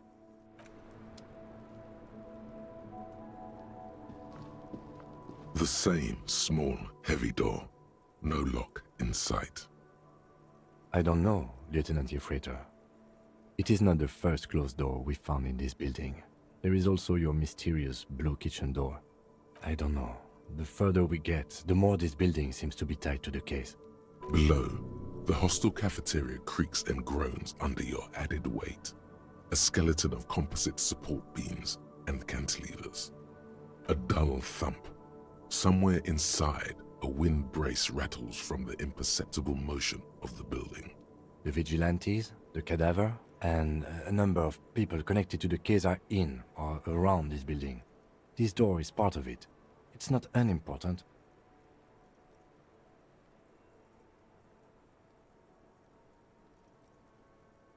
I hate it when that happens. It's barred from the inside. You hear the bar rattle in the brackets. Sounds like it's heavy, too. Very sturdy.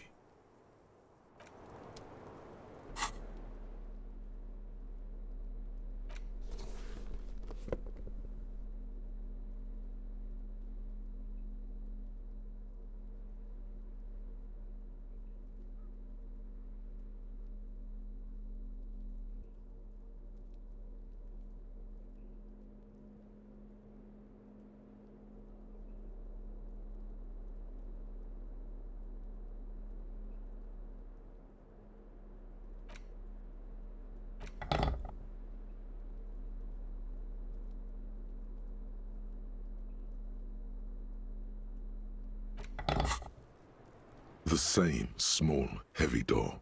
No lock in sight.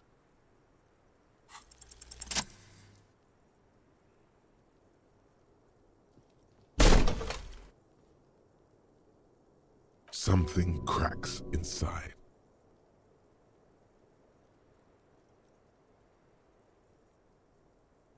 It is an unbelievably satisfying sound. Nice. Sounds like the property damage wasn't in vain, at least. Would it hurt to look in? I don't know about that.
You can almost see the shape of a man and a woman writhing inside, bathed in drug sweat and dirty linens.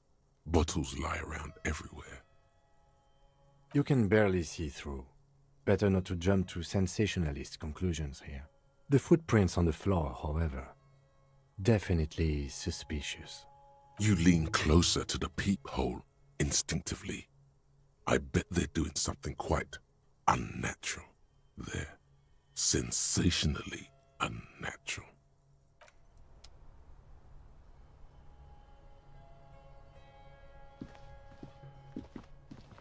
You clearly see footprints in the downy carpet of dust covering the workshop floor. Jackpot. These, unlike everything else here, are new. 3 weeks maximum from the dust coverage. It could easily have been 1 week too. You know, officer, it was a stereo investigation after all. It has now converged with our main investigation, adding a new fact to consider. Large prints, most likely made by Boots. The size is hard to determine. Sole could be bigger than Vamp. The soles have left a pattern, uniform, horizontal lines. One person has been here. They've gone back and forth. The tips point both ways. This print is unlike one left by a regular worker boot. It is not a brand sole with logos on it. It seems custom-made or old-fashioned. Shoe size is 41 to 42, maybe 43. It could be a large-footed woman or a small to average-footed man. This is, unfortunately, the worst, most vague shoe size there is.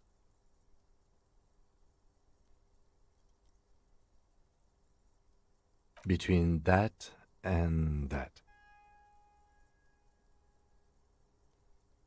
The size looks about the same, actually. They're not the same shoe, but they could be the same person.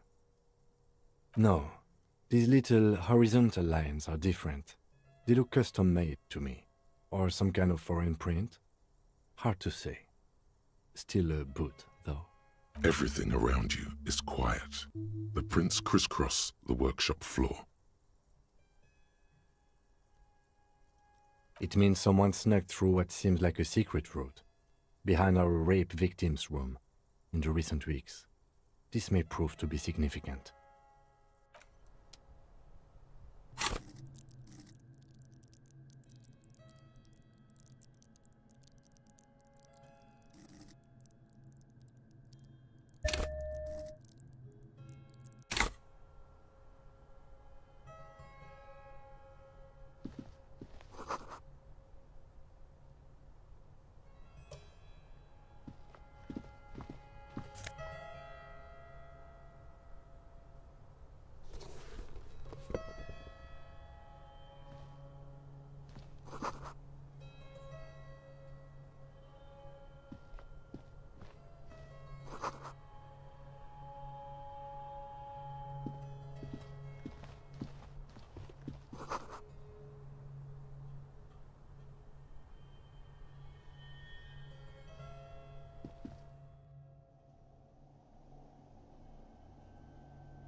Over there, in the corner. Not just any pinball machine. This is the pinnacle of pinball. Cornelius Gordy and the Mountain Goats. It's lit. You can't wait to get your hands on it. The pinball machine. Gordy's Goats, a classic. Oh, it's more than just a classic. A must-play. All serious pinballers have attempted a tempo run. The greats, like Gottwald's Knut Smelling and Jürgen Sternemann. Mesk pinball legend Yara Flavia Yandiroba and Zimsk-born phenom Ludek Smolka have all managed a sub-20-minute run. A little. Ah, great. Cornelius Gordy and the Mountain Goats reads the golden lettering on top of the back box. There's a small column of text underneath. The machine is coin-operated. Get the game on, Fingerboy. Those flippers are ready.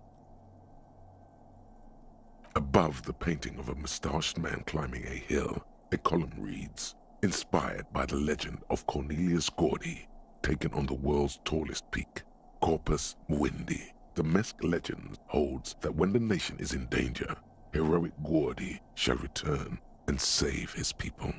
The theme of the game is to explore Gordy's climb through the perspective of goats and to ascend to the top of the mountain in a time of trouble.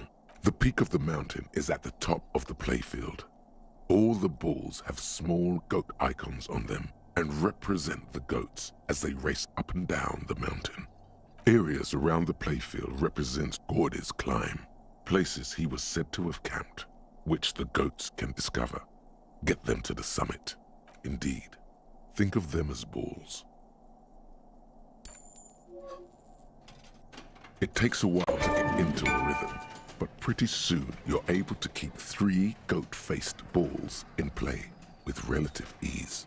Go, go, finger boy. I feel sorry for the gods.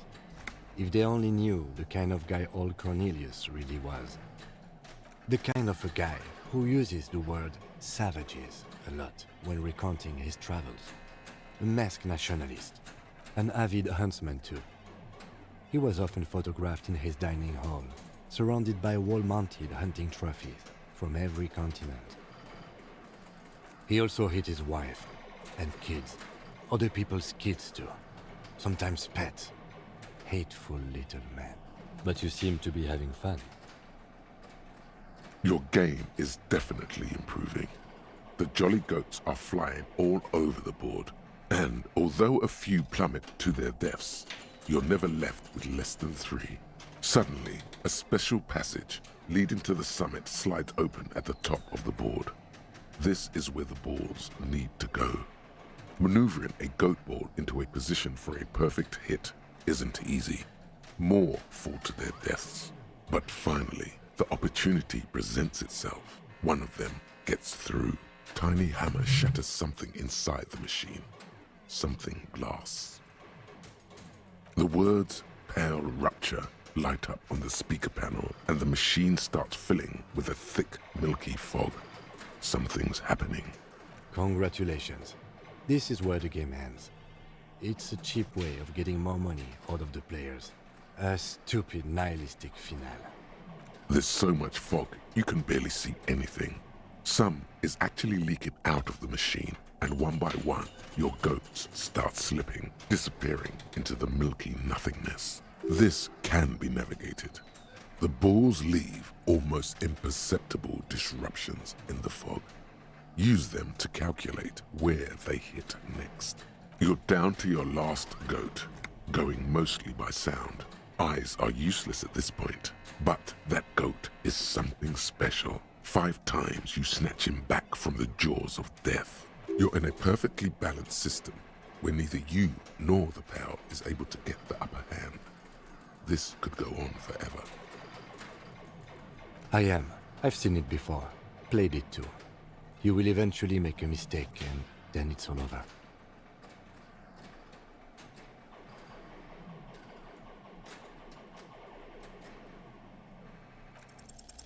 With automation-like precision, you keep the final goat ball in play, reacting to the tiniest stimuli, floating in the flow state. The fog is clearing, and suddenly, the old speaker crackles. Gordy ball is lit. Huh? A panel opens up at the top of the playfield, and a new ball charges downhill. It's larger than the goats and matte black. Cornelius spell the white letters running across the equator.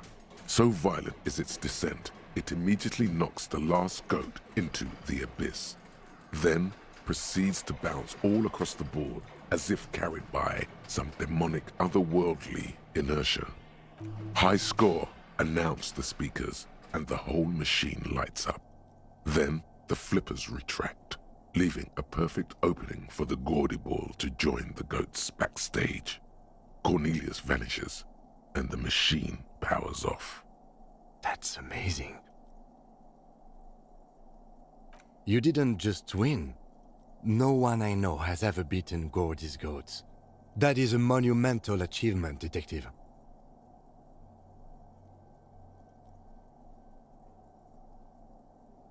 Those are professional tempo runners. They are paid 4 figures per game. I meant normal human beings.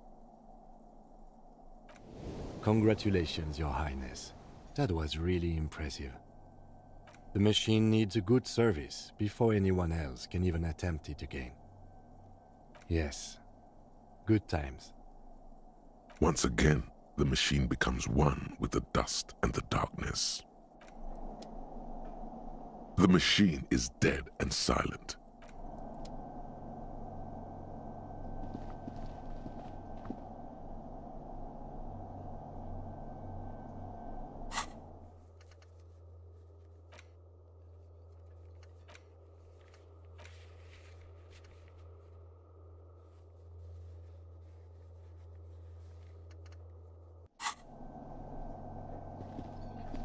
This small elevator is dimly lit by a bulb that's been glowing for ages. The latticed cage is open, inviting you to step inside. Smells of nougat and sweat. Your head brushes up against the ceiling. There is a control panel to your right, and just enough room for 2 people to fit in. The maintenance card under the control panel reads, Last maintenance, 10th July, 88. This elevator must have been used to transport pinball machines to and from the upstairs workshop. There are large rectangular buttons, monter, descendre, and an international call for emergency assistance. That third one appears to be broken. A small steel plaque reads Halter 800. Halter is a Koningsteiner lift company who went out of business a long time ago. That it does. I say, let's brave it. At the end of the last century, look on the bright side. If it fails, we will only sustain minor injuries. I'm talking 3, maybe 4 months in the hospital. Maximum 5. It appears his whole enthusiasm is sarcastic. Seems so, although it's pretty quaint for a freight elevator.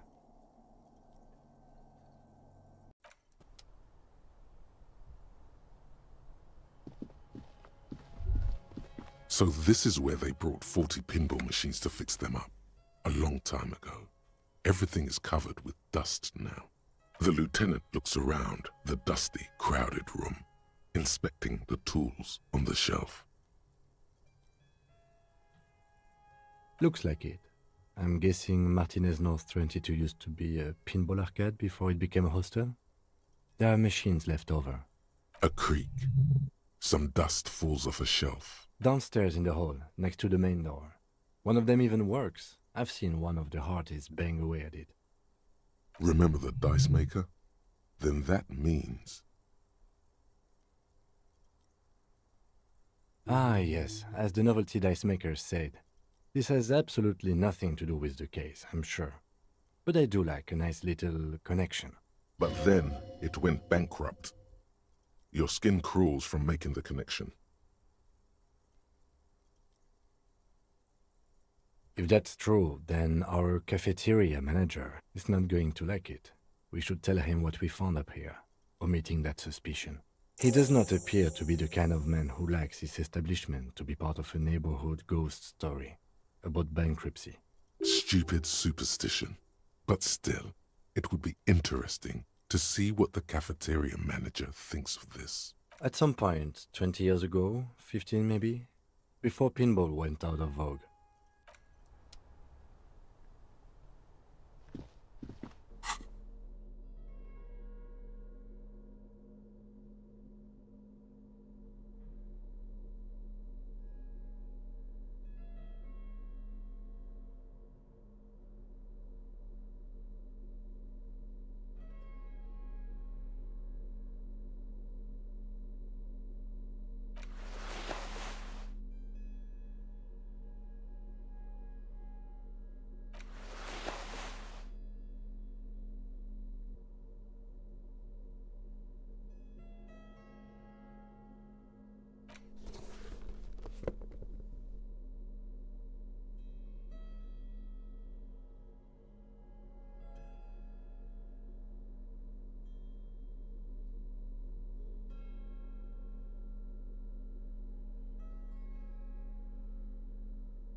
You clearly see footprints in the downy Jackpot. These, unlike everything else here, are large print. One person has been. This print is unlike one left by a shoe size is 41 to 42, maybe 40. Everything around you is.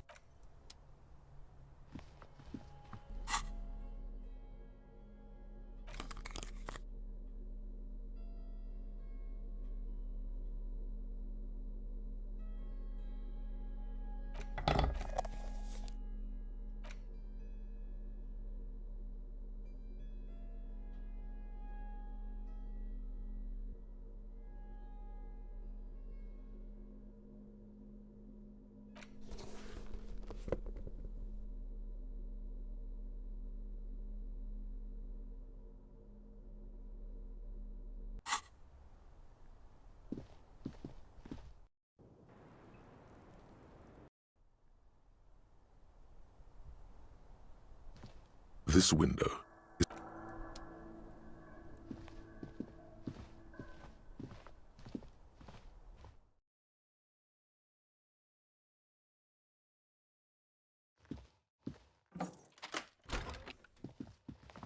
This medicine cabinet is stocked with drugs.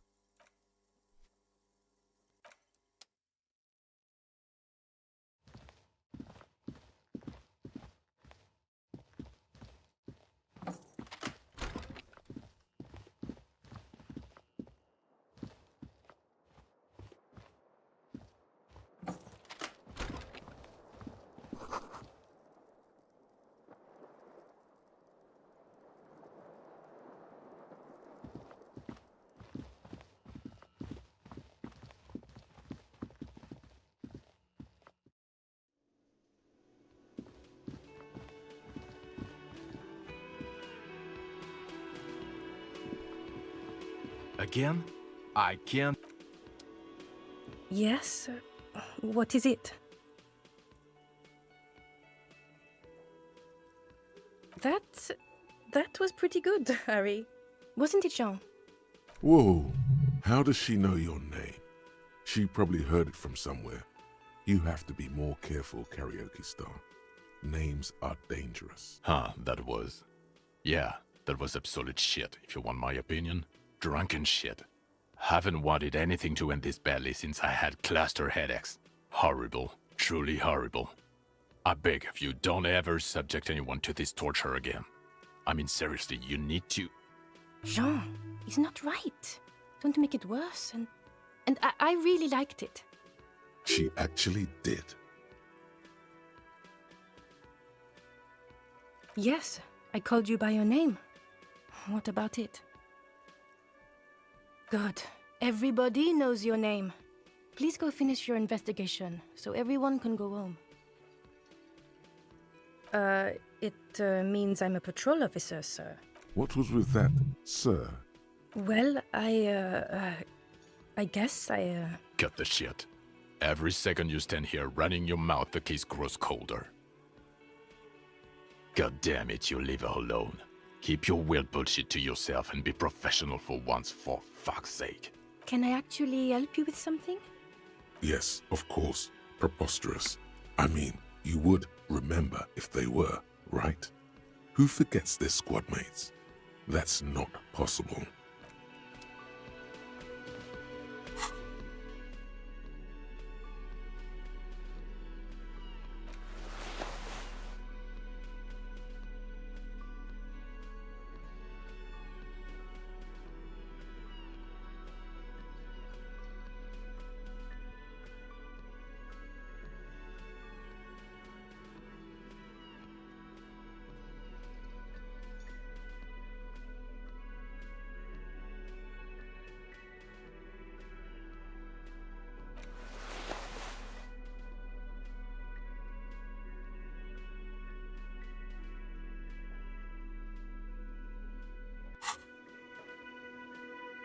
Hey, was there something you needed?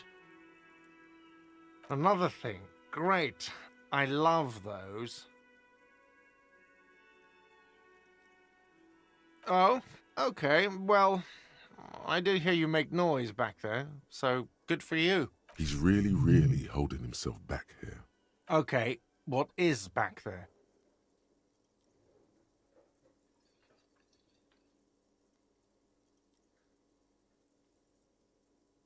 Ha! I knew it. I've always wondered where those machines by the door came from. And they told me there was some kind of pinball thing here too. I knew it. Were there any back there? In working order, I mean. No, I was just wondering if you found pinball machines there.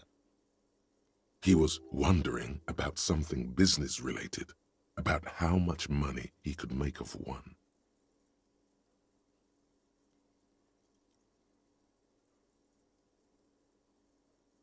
No, but we could diversify the entertainment options, seeing as you've opened the door back there. The machine we have in the corner now is broken. It wouldn't hurt to get a little life in here. Other than the hellish karaoke machine. That one's always causing trouble. Yeah, those numbers he's adding up must be making good sense to him right now.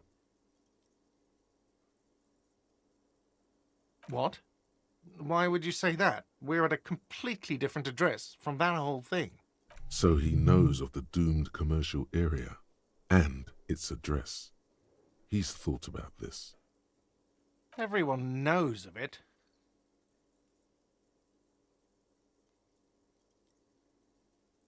I've been working here for a long time, and that intercom has never been used by the Whirling.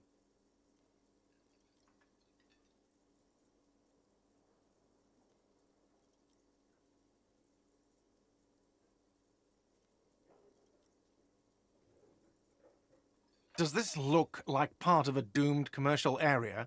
This pre-revolutionary tilework? These high ceilings? The nice rooms? Well, most of the rooms. For 14 years, man. That's how long I've worked here. I've kept this place up through hail and through sleet. Fuck me, if some doom ghost... Yeah, it's slowly growing on me again. It's beautiful in its own way, especially for this neighborhood.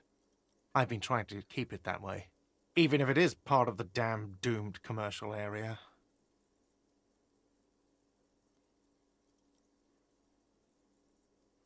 I don't place much stock in the curse and so on, but the label frightens the clientele. Who wants to stay at a doomed hostel? Everything's doomed enough without that. Some real estate management company, they never come around here, just collect money from afar. Honestly, I think some money laundering might be involved. Well, it sure as hell wasn't the real estate company. It was you? You look surprised. What? It's a great name, I know. Cafeteria managers come up with great names too. It's from a song. Hail, Holy Queen, by the Ateniers. Hail, Holy Queen of the Sea. You're whirling in rags, you're vast and you're sad.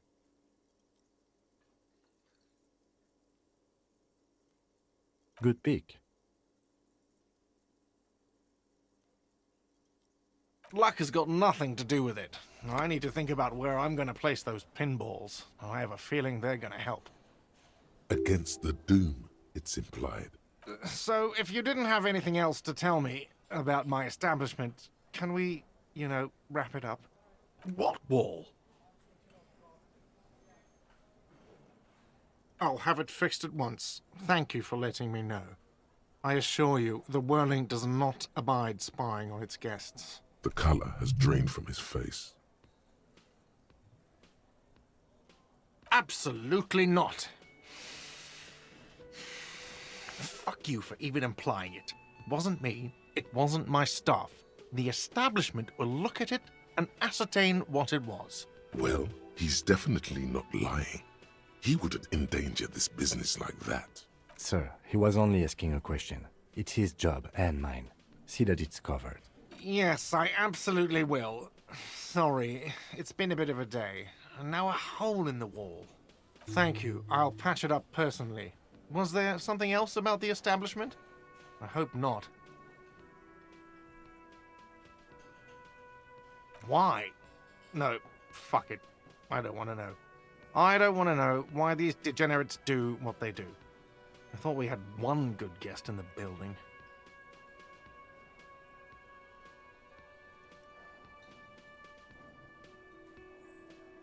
Yeah, well, she's not a guest, is she? Anyway, I'll forward that woman her bill and be done with it. Now, was there anything else? Why? No, what's that supposed to mean? Fuck you, buddy. She's not my taste. Good thing she pays for her stuff on time. I'll forward her the bill and be done with it. Now, was there anything... Why? No, yeah, neither do I. Thank you for telling me, I guess. Good thing she pays for her stuff on time. I'll forward her the bill and be done with it. Sounds like she has money tucked away somewhere. Enough to be a stable paying guest. Yes?